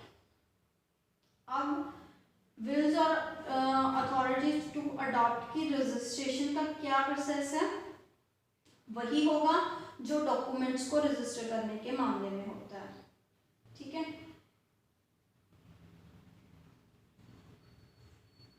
तो अब अगर हमने रजिस्ट्रार या सब रजिस्ट्रार के सामने उस विल या अथॉरिटी टू अडॉप्ट को प्रेजेंट कर दिया है और वो रजिस्ट्रेशन ऑफिसर सेटिस्फाइड है कि भाई ये टेस्टेटर या डोनर के द्वारा विल या अथॉरिटी टू अडॉप्ट वगैरह जो भी था वो प्रॉपरली एग्जीक्यूट हुआ था, ठीक है, या फिर अगर उनकी डेथ हो चुकी है, उनकी डेथ हो चुकी है और जो पर्सन प्रेजेंट कर रहा है वो एंटाइटल्ड टू प्रेजेंट है, तो फिर वो रजिस्टर कर देगा, ठीक है। तो अब हमारे चैप्टर 8 पार्ट 8 तक हो गया है, जिसमें हमने सेक्शन 41 तक कर लिया है। नेक्स्ट हम तो अब हम पार्ट 9 पे हैं। पार्ट 9 क्या किस चीज के बारे में बात कर रहा है, ऑफ डिपॉजिट ऑफ विल्स, ठीक है। इसमें सेक्शन 42 क्या कह रहा है, डिपॉजिट ऑफ विल्स, कोई भी टेस्टेटर पर्सनली या अपने ड्यूली ऑथोराइज्ड एजेंट के द्वारा जो विल उसने तैयार की है, ठीक है, उसको रजिस्टर करवाने के लिए डिपॉजिट कर सकता है, ठीक है। और कैसे करेगा, sealed cover subscribe with the name of testator और that of his agent and with the statement of the nature of document. तो अब उसने जो विल करनी है ना, वो एक सील्ड मतलब उसमें एनवेल्प में करेगा और एनवेल्प के ऊपर क्या लिखा होगा, कौन प्रेजेंट कर रहा है, अगर एजेंट है तो वो अपनी एजेंट की कैपेसिटी बताएगा और साथ में ये भी बताएगा कि जो इस एनवेल्प के अंदर जो भी डॉक्यूमेंट है उसकी नेचर क्या है, मतलब वो विल है क्या है वो बताएगा, ठीक है। सेक्शन 43 क्या कह रहा है, procedure on deposit of wills. देखो अगर उसने जो टेस्टेटर है उसने विल को डिपॉजिट कर दिया, अब उसकी रजिस्ट्रेशन से पहले क्या प्रोसेस होगा उसकी बात करें। तो अगर रजिस्ट्रार सेटिस्फाइड है कि जो जिसने डिपॉजिट किया है वो टेस्टेटर है या उसका एजेंट है, मतलब हाँ ड्यूली जिन पर्सन के द्वारा वो प्रेजेंट होनी चाहिए थी उन्होंने ही प्रेजेंट किया है, तो वो फिर क्या ट्रांसक्राइब करेगा उसको रजिस्टर बुक में, मतलब रजिस्टर बुक में उस चीज की एंट्री डालेगा और उसमें सेम बुक में उस चीज का नोट डालेगा और कवर पे जो ईयर मंथ डे या आर वगैरह है या रिसिप्ट का टाइम है वो सब कुछ डालेगा। और जो पर्सन्स हु में टेस्टिफाई टू आइडेंटिफाई द, जिन पर्सन्स के द्वारा ये पता लग सकता है कि ये टेस्टेटर है या एजेंट है, उन पर्सन्स के नाम डालेगा, ठीक है। और एनी लेजिबल इंस्क्रिप्शन जो कि सील कवर के ऊपर है जो पढ़ी जा सकती है वो सब अपनी बुक में उतार देगा, ठीक है। तो उसके बाद वो जो रजिस्ट्रार है वो उस सील्ड एनवेल्प को क्या करेगा, फायर प्रूफ बॉक्स में डाल देगा। अब सेक्शन 44 क्या कह रहा है, withdrawal of sealed cover deposited under 42। अब जो हमने रजिस्ट्रेशन के लिए डाल दी थी, ठीक है, हम अब टेस्टेटर क्या कर रहा है उसको विड्रॉ करना चाह रहा है, तो वो पर्सनली भी या एजेंट के द्वारा अप्लाई कर सकते हैं कि मैंने जो विल आपको रजिस्ट्रेशन के लिए दी थी मैं उसको विड्रॉ करना चाहता हूँ। किसके पास करेगा, रजिस्ट्रार रजिस्ट्रार के पास, who holds it in deposit, जिसने उसको डिपॉजिट में होल्ड किया था, और अगर रजिस्ट्रार सेटिस्फाइड है कि वही पर्सन है जिसने मेरे पास डिपॉजिट किया था, उसको डिलीवर वापस कर देगा। 45 क्या कहता है, proceedings on death of depositor. अब अगर टेस्टेटर की डेथ हो गई है, ठीक है, तो फिर वो एप्लीकेंट, उसके पास सामने वाला बंदा एप्लीकेशन लेके आएगा जो जिसके फेवर में की होगी, और रजिस्ट्रार को अगर वो सेटिस्फाई हो गया कि हाँ जी एक्चुअल टेस्टेटर की डेथ हो चुकी है, तो एप्लीकेंट की प्रेजेंट में वो उस कवर को ओपन करेगा एप्लीकेंट के एक्सपेंसेस पे, ठीक है, और जो भी कोज है, कंटेंट्स है, वो सब कुछ कॉपी कर लेगा बुक नंबर 3 में। और अगर सच कॉपी हैज बीन मेड, तो रजिस्ट्रार क्या करेगा, रीडिपॉजिट कर देगा ओरिजिनल बिल को। मतलब जो भी चीज़ उसने लिख ली ना, ये चीज़ें लिखी हुई हैं, तो फिर वो क्या करेगा, उसको रीडिपॉजिट कर देगा वही फायर प्रूफ वर्क्स में। अब सेक्शन 46 क्या कह रहा है, saving of certain enactments and powers of courts, ठीक है, तो इसमें कोर्ट्स की पावर दी हुई है कि कुछ कुछ चीज़ों पे ये काम नहीं करेगा। सेक्शन नेक्स्ट है हमारा part 10 of effects of registration and non registration. ये इंपॉर्टेंट है, ये हमारा चंक बहुत इंपॉर्टेंट है कि अगर हम जिन डॉक्यूमेंट्स की रजिस्ट्रेशन कंपलसरी है, अगर हम उनको रजिस्टर्ड नहीं करवाते तो उसका क्या इफेक्ट होगा। तो सेक्शन 47 क्या कह रहा है, time from which the registered document operates. अब सबसे पहले इंपॉर्टेंट तो यही है कि रजिस्टर्ड डॉक्यूमेंट्स ऑपरेट कब से होंगे, इसका सेक्शन नंबर भी पूछा जा सकता है, ये भी पूछा जा सकता है कि कौन से डेट से ये ऑपरेट होंगे। ये कब से होंगे, from the time which it would have commenced to operate if no registration thereof had been required और made and not from the time of its registration. तो जिस दिन से, अगर मान लीजिए इसकी रजिस्ट्रेशन नहीं हुई होती, जिस दिन से ये ऑपरेट होते उस दिन से, ना कि जिस दिन रजिस्ट्रेशन हुई है उस दिन से ही हम इसको कंसीडर करेंगे, जिस दिन से इसकी ऑपरेशन की अगर हमने कमेंसमेंट वगैरह लिखी हुई है उसके हिसाब से होंगे। सेक्शन 48 क्या कह रहा है, registered document relating to property which when to take effect against oral agreements.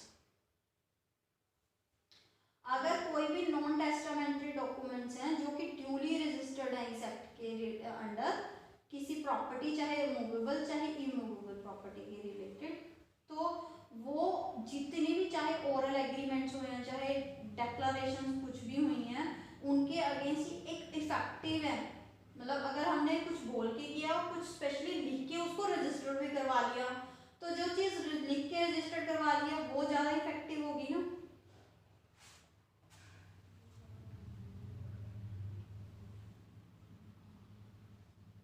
पर इसकी एक्सेप्शन क्या है कि अगर मान लीजिए हमने ओरल एग्रीमेंट किया था, उस ओरल एग्रीमेंट के अकॉर्डिंगली हमने सामने वाले पर्सन्स को पोजेशन भी डिलीवर कर दिया है, तो वहां पे उस ओरल एग्रीमेंट की भी वैल्यू हो जाएगी।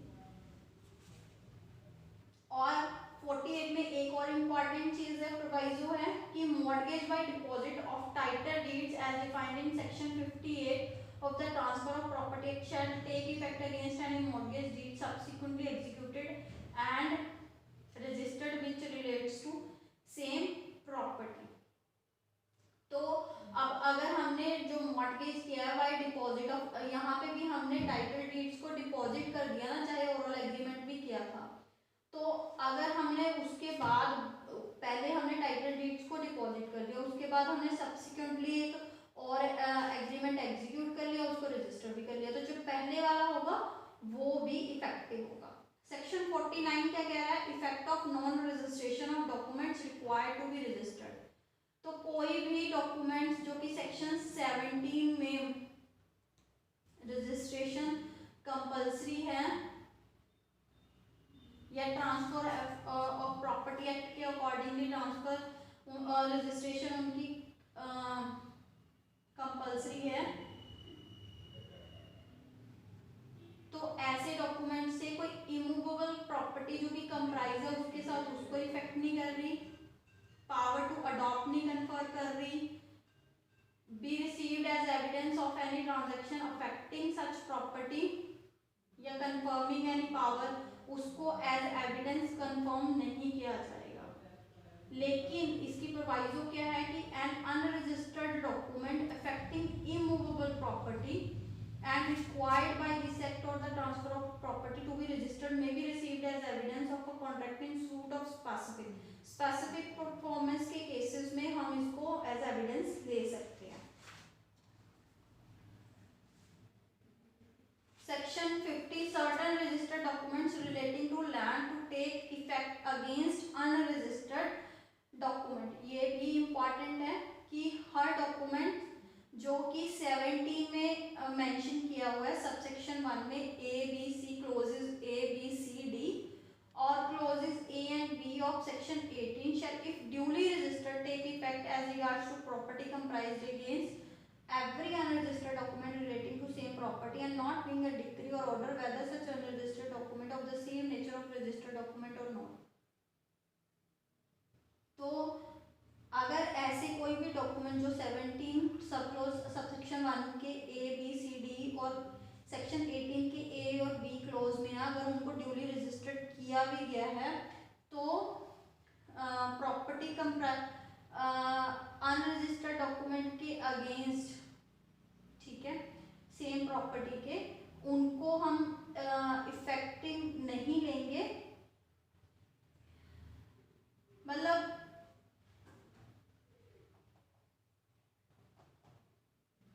यहाँ पे क्या है कि अगर कुछ डॉक्यूमेंट्स ऐसे हैं जिनको हमने रजिस्ट्रेशन वगैरह जहाँ पे करवानी ज़रूरी थी या फिर ऑप्शनल थी जिसमें जो हमने क्लॉजेस स्पेसिफिकली दिए हैं, अगर वहाँ पे ज़रूरी थी और उनको हमने ड्यूली रजिस्टर्ड करवा लिया या ऑप्शनल भी थी तो भी ड्यूली रजिस्टर्ड करवा लिया, तो फिर जो अनरजिस्टर्ड डॉक्यूमेंट हैं उनके अगेंस्ट वो इफेक्टिव होते हैं, उनके अगेंस्ट वो इफेक्टिव एविडेंस होते हैं,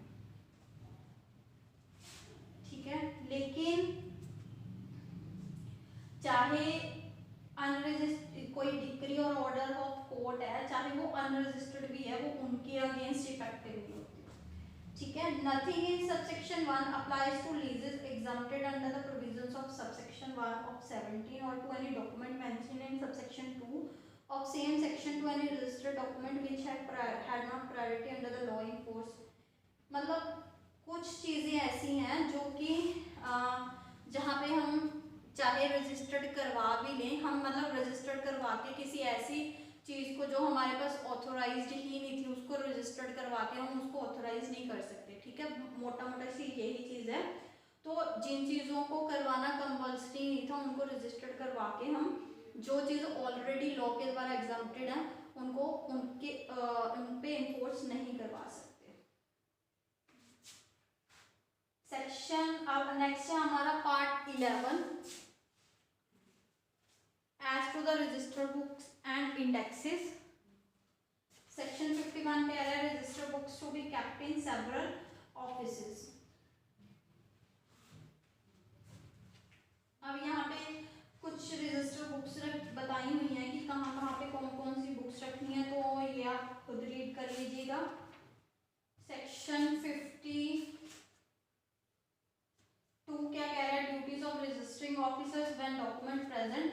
अब अगर हमने सही टाइम पे डे आर जो प्लेस ऑफ प्रेजेंटेशन वगैरह हमने सही टाइम पे किया तो वहाँ पे जो रजिस्टरिंग ऑफिसर है वो क्या करेगा, वो मेंशन करेगा कि किस टाइम पे, किस तारीख पे, किस घंटे में, किस जगह पे ये प्रेजेंटेशन हुई है, उस पर्सन की फोटोग्राफ्स, उसके फिंगरप्रिंट्स वगैरह सब कुछ लेगा, ठीक है। वो सब कुछ ये चीज़ें मेंशन करेगा। फिर उसके बाद वो रिसीप्ट देगा कि मेरे पास ये डॉक्यूमेंट आ गया, जैसे हम एक्नॉलेजमेंट्स लेते हैं ना। तो और जो भी डॉक्यूमेंट हमने दिया है तो उसको इमीडिएटली विदाउट अननेसेसरी डिले उसको कॉपी किया जाएगा। जो भी उनके पास बुक्स रखी होती है ना, जिस बुक में उसको कॉपी किया जाना चाहिए उसमें किया जाएगा, ठीक है। और ये जो बुक्स हैं जिनमें हम कॉपी करते हैं वो सारी books time to time authenticate की जाती हैं उस हिसाब से जो कि इंस्पेक्टर जनरल ने जो भी रूल्स एंड प्रोसीजर बता रखा है। सेक्शन 53 क्या कह रहा है, entries to be numbered consecutively. जो भी एंट्रीज होती हैं, ऐसा नहीं है हम नंबर छोड़ देंगे, टाइम जो भी नंबर बनता होगा उसको सीरियल वाइज हम सारी एंट्रीज को नंबर वाइज एंटर करेंगे। सेक्शन 54 क्या कह रहा है, current indexes and entries therein. ठीक है, तो जो भी हर ऑफिस है उसमें जो करंट इंडेक्सेस हैं, कंटेंट्स ऑफ बुक हैं, वो सब कुछ प्रॉपरली मेंटेन्ड होंगे। सेक्शन 55 क्या कह रहा है, indexes to be laid by registering officers and their contacts. अब यहाँ पे बताया रखा है कि इंडेक्स नंबर 1 में क्या लिखा होगा, जैसे कि इसमें बताया हुआ है कि names and additions of all persons, और इंडेक्स नंबर 2 में क्या दिया हुआ है कि डॉक्यूमेंट्स और मेमोरेंडम के बारे में। इंडेक्स नंबर 3 में कि names and additions of all person executing every bill और अथॉरिटी। तो ऐसे इंडेक्सेस में क्या क्या लिखा होना चाहिए और किस हिसाब से वो दिया हुआ है। सेक्शन 55 जो है वो हमने कर लिया। 56 जो है वो रिपील्ड है। 57 क्या कह रहा है, registering officers to allow inspection of certain books and indexes and to give certified copies of entry. तो अब यहाँ पे हम फी पेबल पे करके जो बुक नंबर 1 है, 2 है या उसके इंडेक्सेस हैं, ठीक है, वो ओपन होंगे इंस्पेक्शन के लिए, जो पर्सन्स फी पे करके इंस्पेक्ट करना चाह रहे हैं। ठीक है, और पेमेंट वगैरह करके उसकी वो कॉपीज भी ले सकते हैं। और subject to the same provisions copies of entries in book number 3, जो लेकिन यहाँ पे स्पेशली देखिए बुक नंबर 1 की बात हुई है, उसको इंस्पेक्टर उसकी कॉपीज ले सकते हैं। जो बुक नंबर 3 है, तो जो पर्सन्स ने उन डॉक्यूमेंट को एग्जीक्यूट किया है या उनके एजेंट्स या उनकी डेथ के बाद एग्जीक्यूटेंट्स के जो पर्सन जो उनको जो क्लेमेंट्स हैं वो उनको उनकी कॉपीज क्लेम कर सकते हैं। जो बुक नंबर 4 है, ठीक है, एनी पर्सन एग्जीक्यूटिंग और क्लेमिंग अंडर द डॉक्यूमेंट, वो उसकी क्या कहते हैं, उनके इंडेक्सेस की कॉपीज ले सकता है। ठीक है, the requisite search under section of entries in book 3 and 4 shall be made only by the registered officers.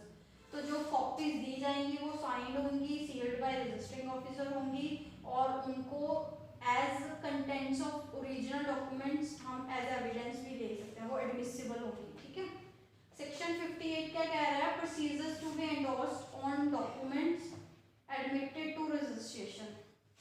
अगर हमने कोई डॉक्यूमेंट को रजिस्ट्रेशन के लिए एडमिट कर दिया, ठीक है, डिक्री और ऑर्डर की कॉपी को छोड़ के, तो उन पे क्या टाइम टू टाइम लिखा जाएगा, the signature and addition of every person admitting the execution, जो पर्सन उसके एग्जीक्यूशन को एडमिट कर रहे हैं, ठीक है, या सिग्नेचर और addition of every person examine such document, जो एनी पेमेंट ऑफ मनी और delivery of goods made in the presence of, जो भी उस एग्जीक्यूशन के रिलेटेड कोई पेमेंट हुई है या डिलीवरी ऑफ गुड्स हुई है, वो सब कुछ उस पर लिखा जाएगा। और अगर कोई पर्सन, अगर मान लो पहले उसने एडमिट किया था कि एग्जीक्यूशन हुई है, बाद में वो उस चीज़ को एंडोर्स करने से मना कर दे, लिखने से मना कर दे, तो रजिस्टरिंग ऑफिसर उसको रजिस्टर कर लेगा, लेकिन साथ में वो ये भी लिखेगा कि वो एंडोर्समेंट के लिए मना कर रहा है। सेक्शन 59 क्या कह रहा है, endorsement to be dated and signed by the registering officer. ये साफ साफ इससे टाइटल से ही पता लग रहा है कि उसके ऊपर एंडोर्समेंट की डेट और साइन वगैरह होंगे रजिस्टरिंग ऑफिसर के। सेक्शन 60 क्या कह रहा है, सर्टिफिकेट ऑफ रजिस्ट्रेशन। जब ये सारी प्रोविजंस मतलब कंप्लाई हो गई, एंडोर्समेंट्स भी होगी और वो उसने अपना प्रोसीजर सब कुछ पूरा कर लिया, तो वो एक एंडोर्समेंट देगा उस डॉक्यूमेंट के ऊपर रजिस्टर, ठीक है, और उसके साथ वो number and page of book डालेगा जिसमें इसको कॉपी किया गया है, और इस सर्टिफिकेट को हम साइंड किया जाएगा, सील किया जाएगा, डेट भी लिखी जाएगी बाय रजिस्टर्ड ऑफिसर, और इसको फिर हम कहीं भी कैसे भी प्रूव कर सकते हैं। सेक्शन 61 क्या कह रहा है, endorsement and sufficient certificate to be copied and document return. अब जब हमने एंडोर्समेंट वगैरह कर दी, सर्टिफिकेट दे दिया उस चीज़ के लिए रजिस्टर्ड का, तो उसको रजिस्टर बुक में कॉपी कर लिया जाएगा। ठीक है, जो copy of map and plan है वो बुक, उसमें सब कुछ बुक नंबर 1 में लिख लिया जाएगा। तो फिर रजिस्ट्रेशन कंप्लीट समझ ली जाएगी। तो फिर जो डॉक्यूमेंट है, ठीक है, जिसको हम रजिस्ट्रेशन के लिए हमने प्रेजेंट किया था उसको वापस कर दिया जाएगा, जिस पर्सन ने उसको प्रेजेंट किया था या जिसको उसने नॉमिनेट किया था उसको वापस कर दिया जाएगा। सेक्शन 62 क्या कह रहा है? Procedure on presenting document in language unknown to the registered officer. अब अगर हमने एक ऐसा डॉक्यूमेंट प्रेजेंट किया है जो कि ऐसी लैंग्वेज में है जो रजिस्ट्रार के पास पता नहीं है, तो पहले हमने किया भी था, शुरू में भी वो मना कर देगा, शैल रिफ्यूज आया था ना। तो हमने उसकी एक प्रोवाइजो ये भी देखी कि थी कि ट्रू ट्रांसलेशन होनी चाहिए उस लैंग्वेज में, उस डिस्ट्रिक्ट में जो चलती है। तो जो ट्रांसलेशन है, shall be transcribed in the register of documents of the nature of original and together with the copy referred in section 19 shall be filed in the registration officer। तो जो भी ट्रांसलेशन की कॉपी है original के साथ साथ वो भी रजिस्ट्रेशन ऑफिस जो ऑफिस है उसमें वहाँ पे वो उसकी कॉपी लगाई जाएगी, फाइल की जाएगी। ठीक है,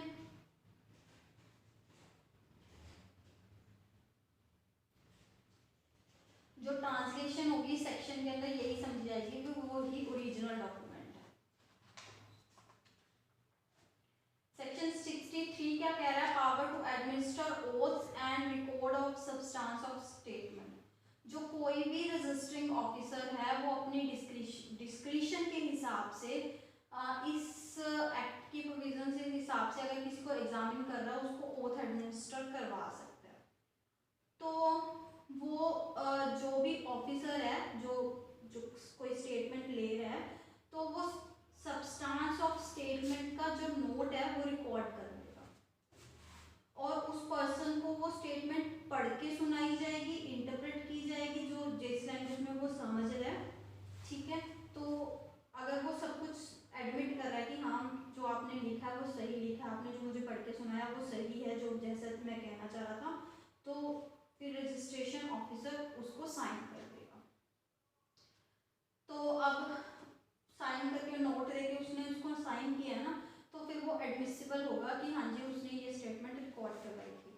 सेक्शन 64 क्या कह रहा है? Procedure when document relates to land in several sub districts. अब एक जमीन है, इन टोटल एक ही जमीन है लेकिन उसके पार्ट्स अलग अलग सब डिस्ट्रिक्ट्स में है। ठीक है, तो फिर वो उस चीज़ का मेमोरेंडम बनाएगा, उसके नीचे एंडोर्समेंट देगा, उसका सर्टिफिकेट देगा और उसको हर सब डिस्ट्रिक्ट जो कि उसके अंडर है, रजिस्ट्रार के अंडर है, सेम रजिस्ट्रार के अंडर है, उनको भेजेगा। और फिर जो अलग अलग रजिस्ट्रार जिनके अंडर वो प्रॉपर्टी पड़ती होगी वो उसको देख के उसको चेक करके उसका मेमोरेंडम बुक नंबर 1 में मेंशन करेंगे। 65 क्या कह रहा है? Procedure where document relates to land in several district. 64 में सेवरल सब डिस्ट्रिक्ट्स हैं तो वहां पे रजिस्ट्रार एक होगा। अब यहाँ पे सेवरल डिस्ट्रिक्ट्स हैं, अलग अलग जिलों में प्रॉपर्टी पड़ रही है, तो वहां पे हम हर डिस्ट्रिक्ट के रजिस्ट्रार के पास वो भेज देंगे।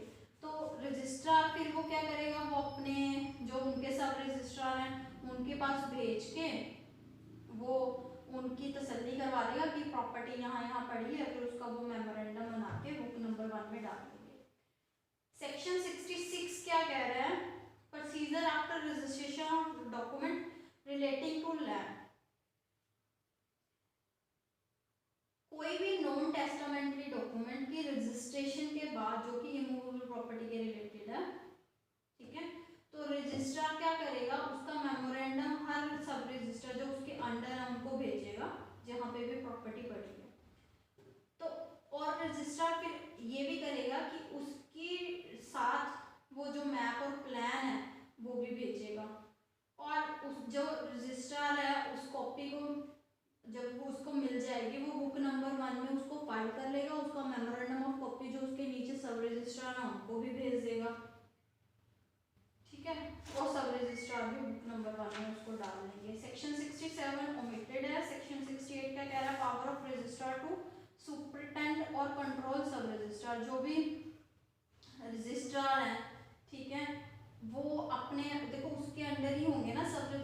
जितने भी सब रजिस्ट्रार हैं वो अपनी ड्यूटीज कहाँ परफॉर्म करेंगे, under the superintendence and control of registrar.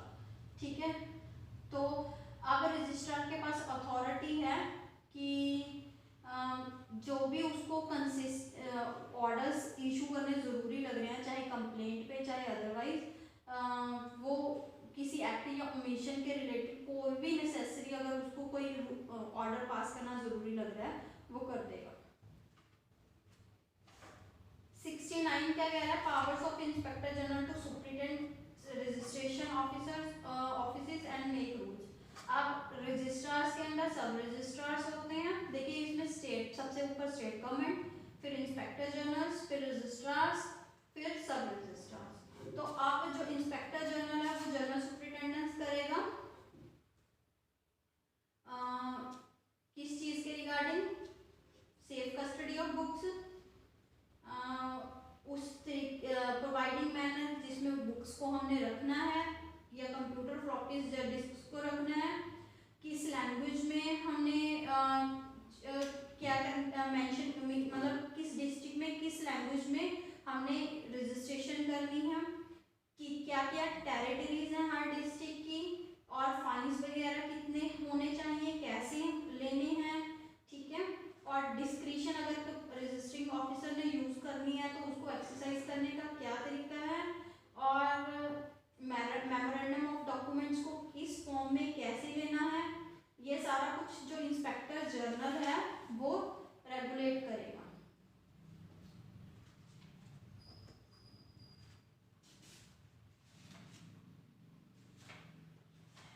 Next है 70, power of inspector general to remit fines. अगर इंस्पेक्टर जनरल चाहे तो वो जो फाइन्स लगे हैं ना, 10 टाइम्स फाइन देना होता है जो आफ्टर 4 मंथ्स के अंदर अंदर नहीं पे किया, तो वो अगर चाहे तो उस फाइन को रिमिट भी कर सकता है।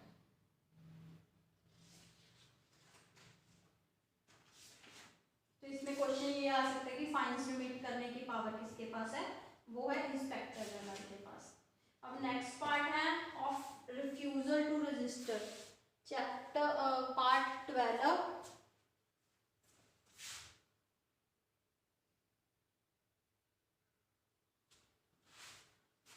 तो सेक्शन 71 क्या कह रहा है, reasons for refusal to register to be recorded. अब अगर सब रजिस्ट्रार रिफ्यूज कर रहा है किसी डॉक्यूमेंट को, सिर्फ उस ग्राउंड को छोड़ के कि जो प्रॉपर्टी है उसके अपने डिस्ट्रिक्ट में या उसके अपने जुरिसडिक्शन में नहीं पड़ रही है, अगर उस ग्राउंड को छोड़ के वो वैसे रिफ्यूज कर रहा है कि मैं नहीं रजिस्टर करूंगा, तो वो ऑर्डर ऑफ रिफ्यूजल लिखेगा और साथ में वो रीजंस भी देगा कि मैंने क्यों रिफ्यूजल की है। वो ऑर्डर जो है वो कहाँ पे लिखेगा, बुक नंबर 2 में, और वहाँ पे वर्ड्स उसको स्पेसिफिकली क्या लिखने पड़ेंगे, registration refused on the document. ठीक है, और जो उसको उसकी कॉपी देनी पड़ेगी विदाउट पेमेंट। जिस भी पर्सन ने क्लेम किया है ना रजिस्ट्रेशन, तो उसको विदाउट पेमेंट उसकी कॉपी देनी पड़ेगी कि मैंने क्यों रजिस्टर करने से मना किया है। और वो कब तक नहीं रजिस्टर्ड करेगा, shall accept for registration a document so endorsed until unless and until under the provisions herein contained the document is directed। तो अगर इस एक्ट की कोई प्रोविजंस के हिसाब से वो डॉक्यूमेंट नहीं है तो वो तब तक वो रजिस्टर्ड नहीं करेगा। सेक्शन 72 क्या कह रहा है, appeal to registrar from orders of sub registrar refusing registration on ground other than the denial of execution. अब सब रजिस्ट्रार के ऑर्डर्स, रिफ्यूजल के ऑर्डर्स के अगेंस्ट अपील कहाँ पड़ेगी, वो रजिस्ट्रार के पास पड़ेगी, और वो सब रजिस्ट्रार ने इसलिए नहीं रिफ्यूज नहीं किया, मतलब उसने रिफ्यूजल का राइट उसके पास कब है, जब वो एग्जीक्यूशन की प्रूव नहीं कर पा रहा सामने वाला बंदा। तो अगर उस ग्राउंड के बिना किसी और ग्राउंड पे सब रजिस्ट्रार ने रिफ्यूजल किया है तो वो वहां पे अपील फाइल हो सकती है रजिस्ट्रार के पास। ठीक है, जिसका वो सबऑर्डिनेट है, और कितने दिनों के अंदर अंदर, 30 डेज के अंदर। तो रजिस्ट्रार वहां पे रिवर्स भी कर सकता है, ऑल्टर भी कर सकता है उस ऑर्डर को। और अगर रजिस्ट्रार ये डायरेक्ट कर दे कि उस डॉक्यूमेंट को रजिस्टर्ड करो, ठीक है,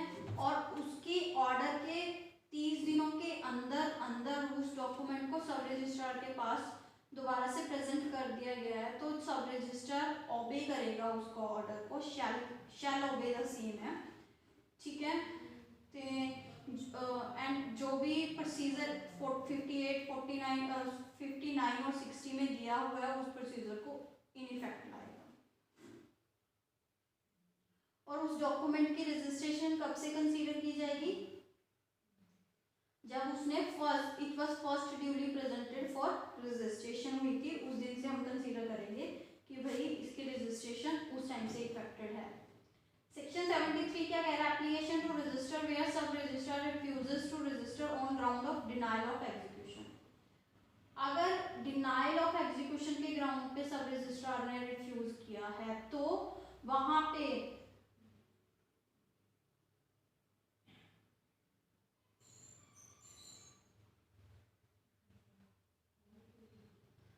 वो पर्सन अप्लाई कर सकता है रजिस्ट्रार के पास जिसका वो सब रजिस्ट्रार सबऑर्डिनेट है, ठीक है।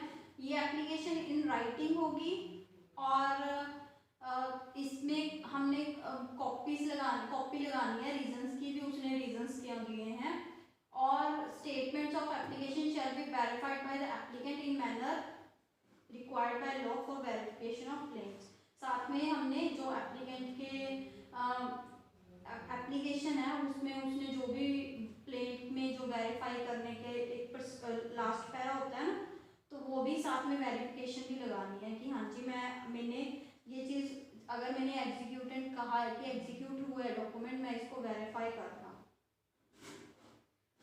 सेक्शन 74 क्या कह रहा है? Procedure of register on such application. और ऐसी एप्लीकेशंस जिसमें एग्जीक्यूशन डिनाइल हुई है तो रजिस्ट्रार के पास ऐसा डॉक्यूमेंट पहुंचता है, ऐसी एप्लीकेशन पहुंचती है तो फिर रजिस्ट्रार क्या करेगा? वो इंक्वायरी करेगा कि वो डॉक्यूमेंट एग्जीक्यूटेड हुआ है कि नहीं हुआ है, और उस डॉक्यूमेंट को एग्जीक्यूशन के टाइम पे जो लॉ द्वारा जो भी रिक्वायरमेंट्स थी वो कंप्लाई की गई हैं कि नहीं की गई हैं। तो ऐसे केस में फिर सेक्शन 75 में बताया है कि ऑर्डर कैसे किया जाएगा, ठीक है। अगर रजिस्ट्रार को लगता है कि डॉक्यूमेंट एग्जीक्यूट हुआ था और रिक्वायरमेंट्स कंप्लाई की गई थी तो वो रजिस्टर्ड कर देगा उस डॉक्यूमेंट को।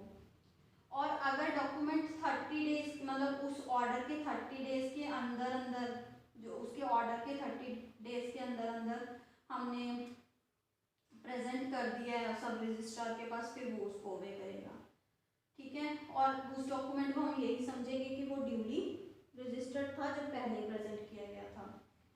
और इस चीज़ के लिए इंक्वायरी के लिए वो समनिंग भी कर सकता है विटनेसेस की, उनको एविडेंस देने के लिए कंपेल भी कर सकता है, जैसे कि सिविल कोर्ट के पास पावर्स होती है। Section 76 order of refusal by registrar. 75 में वो इंक्वायरी के बाद उसको सही लगता है तो वो रजिस्ट्रेशन अलाउ कर देता है। लेकिन 76 में अगर उसको नहीं लग रहा कि जो प्रॉपर्टी जिसकी डॉक्यूमेंट जिसके रिलेटेड रजिस्ट्रेशन आई है तो वो रिफ्यूज कर सकता है। अब यहाँ पे दो ग्राउंड्स हैं, एक तो वो प्रॉपर्टी उसके जुरिसडिक्शन में नहीं है, या फिर वो प्रॉपर्टी क्या है मतलब उसकी एग्जीक्यूशन वगैरह सही नहीं है, डिनाइल एग्जीक्यूशन की मतलब एडमिशन प्रूव नहीं हो पाई है, तो फिर रिफ्यूज कर सकता है कि भाई ये डॉक्यूमेंट मैं रिफ्यूज कर रहा हूँ, मैं इसको रजिस्टर नहीं करूँगा। और जो वो उसको भी रीजंस देने पड़ेंगे और रीजंस को वो फ्री ऑफ कॉस्ट जो एप्लीकेंट है उसको प्रोवाइड करेगा, और इस ऑर्डर के अगेंस्ट कोई अपील नहीं फाइल होगी, अपील नहीं फाइल होगी। अब सेक्शन 77 क्या कह रहा है? Suit in case of order of refusal. अब यहाँ पे हमारे पास फर्दर अपील करने का राइट नहीं है, तो अब यहाँ पे हम सूट फाइल करेंगे with in 30 days of order of refusal, ठीक है। नेक्स्ट है पार्ट 13। अब यहाँ पे इसके अगेंस्ट नो अपील है, ठीक है। अगर इसने रिफ्यूज कर दिया ना कि मैं रजिस्टर नहीं करूँगा, अभी इसके अगेंस्ट हमारे पास रेमेडी क्या है, हम सूट फाइल करेंगे इन सिविल कोर्ट। पार्ट 13 क्या कह रहा है, of fees for registration, searches and copies. तो अब fees to be fixed by state government, state government fix करेगी कि अगर रजिस्ट्रेशन करवानी है डॉक्यूमेंट्स की, उसकी फीस कितनी होगी। अगर हमने रजिस्टर्स को चेक करना है, सर्च करना है, उसकी कॉपीज लेनी है, उसकी फीस कितनी होगी। तो ये सब कुछ कौन फिक्स करेगा, ट्रांसलेशंस की या कुछ प्राइवेट रेजिडेंसेस में जाने की, ये सारी फीसेस स्टेट गवर्नमेंट फिक्स करेगी। नेक्स्ट है सेक्शन 79। तो इसमें पब्लिकेशन ऑफ फीस है, भी जो भी फी है वो कितनी कितनी कहाँ पे कैसे पे करनी है, वो ऑफिशियल गजट में पब्लिश की जाएगी उसका टेबल। और किस किस लैंग्वेज में, एक तो इंग्लिश में, और जिस स्टेट में जो जिस डिस्ट्रिक्ट में जो भी लैंग्वेज है एक तो इंग्लिश में की जाएगी, उस पर्टिकुलर लैंग्वेज में की जाएगी। सेक्शन 80 क्या कह रहा है, फी पेबल ऑन प्रेजेंटेशन। जो भी रजिस्ट्रेशन ऑफ डॉक्यूमेंट के लिए फी पेबल होगी वो कब होगी, on the presentation of documents.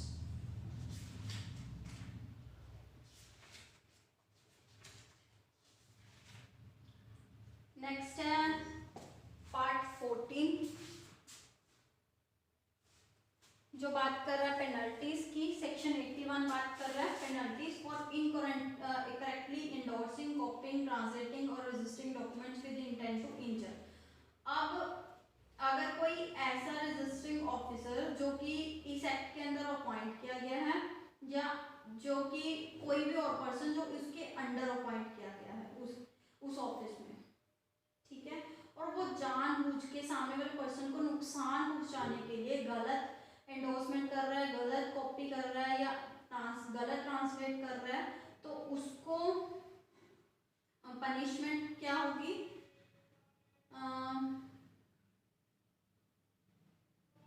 7 years तक की, या फाइन, या दोनों। ठीक है, ये हमने ऑफिसर्स को पेनल्टी दी है। और 82 क्या कह रहा है, penalty for making false statements, delivery false copies और ट्रांसलेशंस, फॉल्स पर्सोनेशंस और अबेटमेंट। अब अगर कोई पर्सन इंटेंशनली फॉल्स स्टेटमेंट दे रहा है, चाहे ओथ पे चाहे वैसे, चाहे उसको रिकॉर्ड किया जा रहा है चाहे नहीं, किसी ऑफिसर के सामने इन एग्जीक्यूशन, या फिर कोई पर्सन इंटेंशनली डिलीवर कर रहा है रजिस्ट्रेशन ऑफिसर के सामने कोई फॉल्स कॉपी या फॉल्स ट्रांसलेशन, ठीक है, या फॉल्स कॉपी और मैप, या कोई पर्सन फॉल्सली पर्सोनेट कर रहा है, मतलब नकली कोई और पर्सन बन के जा रहा है सम्मन्स पे या एडमिशन देने के लिए या कैसे भी, या फिर अबेट कर रहा है ऐसे में कोई किसी भी ऑफेंस को। पहले वाले सेक्शन में 81 में हमने ऑफिसर्स को पनिश किया था, 82 में अब जनरल पब्लिक जो पर्सन रजिस्ट्रेशन करवाना चाह रहा है अगर वो कुछ गलत कर रहा है और वो भी इंटेंशनली कर रहा है तो उसको भी 7 ईयर्स की सजा हो सकती है और फाइन या दोनों। 83 क्या कह रहा है, रजिस्टरिंग ऑफिसर्स मे कमेंस प्रोसिक्यूशंस। अगर रजिस्टरिंग ऑफिसर की नॉलेज में ऐसा कुछ आ रहा है कि उसकी ऑफिस में मतलब वो सामने वाले पर्सन ने कुछ गलत किया है तो वो इंस्पेक्टर जनरल की परमिशन लेके रजिस्ट्रार या सब रजिस्ट्रार जो जिसकी भी टेरिटरी में जो ऑफेंस हुआ है वो प्रोसिक्यूशन को इंस्टीट्यूट कर सकता है, मतलब केस फाइल कर सकता है। केस फाइल मैं इसलिए कह रही हूँ क्योंकि ये क्रिमिनल प्रोसीडिंग होगी इसलिए प्रोसिक्यूशन वर्ड यूज किया, ठीक है। और यहाँ पे ये ऑफेंसेस ट्राइबल बाय किस कोर्ट होंगे, जो कि मैजिस्ट्रेट ऑफ सेकंड क्लास से कम के ऑफिसर्स के पास ये केस नहीं जाएगा। सेक्शन 84 क्या कह रहा है, registering officers to be deemed public servant. जो भी इस एक्ट के अंडर रजिस्टर्ड ऑफिसर्स अपॉइंट किए जाते हैं उनको पब्लिक सर्वेंट कंसीडर किया जाएगा इंडियन पीनल कोड के अंडर। और कोई भी पर्सन जिसके पास कोई इंफॉर्मेशन है अगर रजिस्टरिंग ऑफिसर उससे कोई इंफॉर्मेशन मांग रहा है तो वो लीगली बाउंड है कि वो उसको वो इंफॉर्मेशन फर्निश करे, ठीक है। और अगर यहाँ पे कोई प्रोसीडिंग्स चल रही हैं तो वो उनको जुडिशियल प्रोसीडिंग्स माना जाएगा। नेक्स्ट है हमारा पार्ट 15 जो इस एक्ट का लास्ट पार्ट है, जो कि मिसलेनियस प्रोविजन से डील कर रहा है। 85 क्या कह रहा है, डिस्ट्रक्शन ऑफ अनक्लेम्ड डॉक्यूमेंट्स। तो डॉक्यूमेंट्स जो कि विल नहीं है, जिनको हमने 2 साल तक क्लेम ही नहीं किया किसी ने, तो उनको डिस्ट्रॉय किया जा सकता है। 86 में क्या है, registering officer not liable for thing bonafide done और रिफ्यूज्ड इन ऑफिशियल कैपेसिटी। अगर रजिस्टरिंग ऑफिसर ने किसी चीज़ को मतलब किसी डॉक्यूमेंट को रजिस्टर करने से मान लीजिए रिफ्यूज कर दिया, एक एग्जांपल लेते हैं, और उसने बोनाफाइडली ये किया है, ऑफिशियल कैपेसिटी में किया है, तो कल को हम उसको लायबल नहीं ठहरा सकते। तो अगर उसने गुड फेथ में और ऑफिशियल कैपेसिटी में उस चीज़ को मना किया तो हम उसको वो लायबल नहीं है। सेक्शन 87 क्या कह रहा है, nothing so done invalidated by defect in appointment और procedure.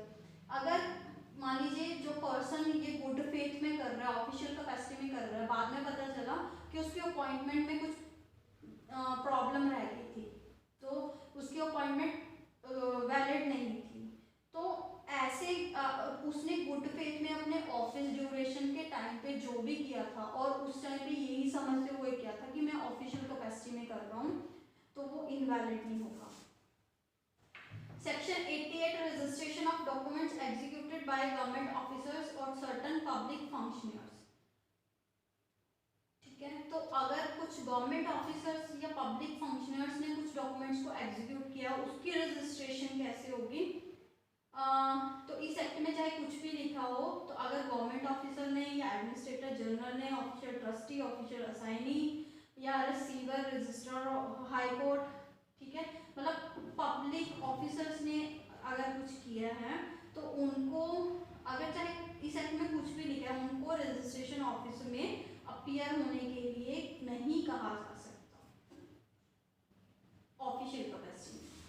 Any instrument executed by और अगर गवर्नमेंट की फेवर में या गवर्नमेंट ने कोई डॉक्यूमेंट एग्जीक्यूट किया है तो उनको प्रेजेंट किया जा सकता है इन रजिस्ट्रेशन, जैसे कि 69 में, सेक्शन 69 में जो भी प्रोसेस दिया हुआ है।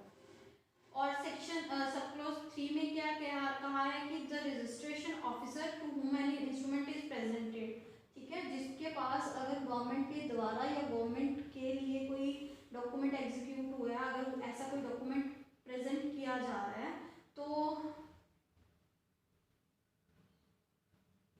वो सेक्रेटरी ऑफ गवर्नमेंट या कोई और ऑफिसर जो कि बताया गया उसको इंफॉर्मेशन से उसको रेफर कर सकते हैं, ठीक है, और उसके द्वारा जो भी इंफॉर्मेशन आती है भी ठीक सेटिस्फेक्शन हो जाती है कि हाँ जी ये डॉक्यूमेंट सही है, तो उस डॉक्यूमेंट को रजिस्टर कर सकता है।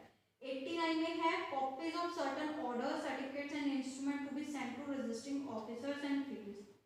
तो कोई भी ऑफिसर अगर कोई लोन ग्रांट कर रहा है अंडर लैंड इम्प्रूवमेंट लोन है, तो वो और रजिस्टरिंग ऑफिसर के ऑर्डर की कॉपी भेजेगा, जहाँ पे वो लैंड जो भी इम्प्रूव वगैरह हो रही है वहाँ पे वो उसको भेजनी पड़ेगी। अगर कोई कोर्ट इमूवेबल प्रॉपर्टी की सेल को सर्टिफाई कर रही है सीपीसी में, तो वो कॉपी भेजेगी रजिस्टरिंग ऑफिसर को जिसकी जुरिसडिक्शन में वो प्रॉपर्टी पड़ी है। अगर एग्रीकल्चर लोन ग्रांट कर रहा है कोई ऑफिसर, तो वो उसकी कॉपी देगा, ठीक है। whereby immovable property is mortgaged for purpose of securing the repayment of loan, तो अब एग्रीकल्चरिस्ट अगर लोन दे रहा है उसकी एवज में वो क्या कर रहा है, वो मॉर्गेज पे ले रहा है उस प्रॉपर्टी को, तो उसके मॉर्गेज डीड है जो वो भेजनी पड़ेगी भी भाई ये प्रॉपर्टी जिसको कहाँ भेजनी पड़ेगी, जिसकी लोकल लिमिट्स, जिस रजिस्टर या सब रजिस्टर की लोकल लिमिट्स में वो प्रॉपर्टी पड़ती है। और अगर कोई रेवेन्यू ऑफिसर है वो अगर सेल या परचेज ऑफ इमूवेबल प्रॉपर्टी है जिसकी पब्लिक ऑक्शन वगैरह हो रही है, तो उसका सर्टिफिकेट भी वो भेजेगा रजिस्ट्रार के पास में, ठीक है।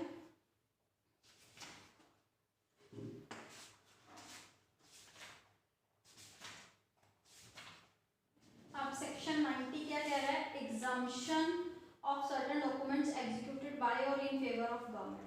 अब ये यहाँ पे भी हमने कुछ डॉक्यूमेंट्स की एग्जामिशन की बात की है जो गवर्नमेंट की फेवर में हो रही है।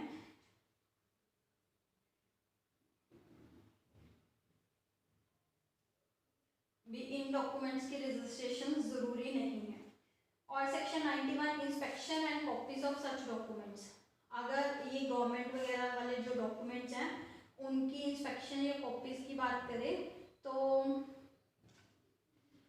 जो पे हमें एक फ़ी पे करनी है जो कि स्टेट गवर्नमेंट ने दी है। तो जो भी डॉक्यूमेंट्स या मैप्स हैं सेक्शन 90 में दिए हुए हैं, ठीक है, वो इंस्पेक्शन के लिए ओपन होंगे, ठीक है, और जो पर्सन्स अप्लाई कर रहे हैं उनको उनकी कॉपीज भी दी जा सकती हैं। बस यही हमारा जो रजिस्ट्रेशन एक्ट है वो कंप्लीट हो गया है। इसमें इन टोटल 91 सेक्शंस हैं और 15 पार्ट्स हैं। इसमें जो मेन क्या है कि रजिस्ट्रेशन कौन से डॉक्यूमेंट्स की कंपलसरी है वो सेक्शन 17 में दिया है।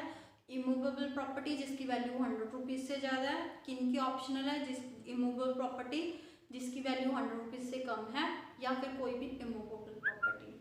और इनको रजिस्ट्रेशन के लिए इसका टाइम पीरियड क्या है, सेक्शन 23 में दिया हुआ है।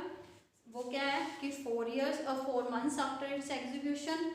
और 23A में रजिस्ट्रेशन की बात की गई है कि अगर किसी ऐसे पर्सन ने रजिस्ट्रेशन के लिए अप्लाई कर दिया, जो पर्सन जिसके पास राइट नहीं था, तो जो एक्चुअल जिसके पास राइट है, जब उसको पता लग जाएगा, जब वो अवेयर हो जाएगा, उसके बाद उसके पास 4 months होंगे और रजिस्ट्रार या सब रजिस्ट्रार अपने आप को क्या करेगा, सेटिस्फाई करेगा कि हाँ जी जो पहले हुआ था वो गलत हुआ था, अब जो कर रहा है वन पर्सन प्रेजेंट वो सही कर रहा है, तो फिर वो री रजिस्ट्रेशन कर देगा। और री रजिस्ट्रेशन कब से इफेक्टिव होगी, जो फर्स्ट डेट जब प्रेजेंट हुई थी ना तब से कंसीडर किया जाएगा।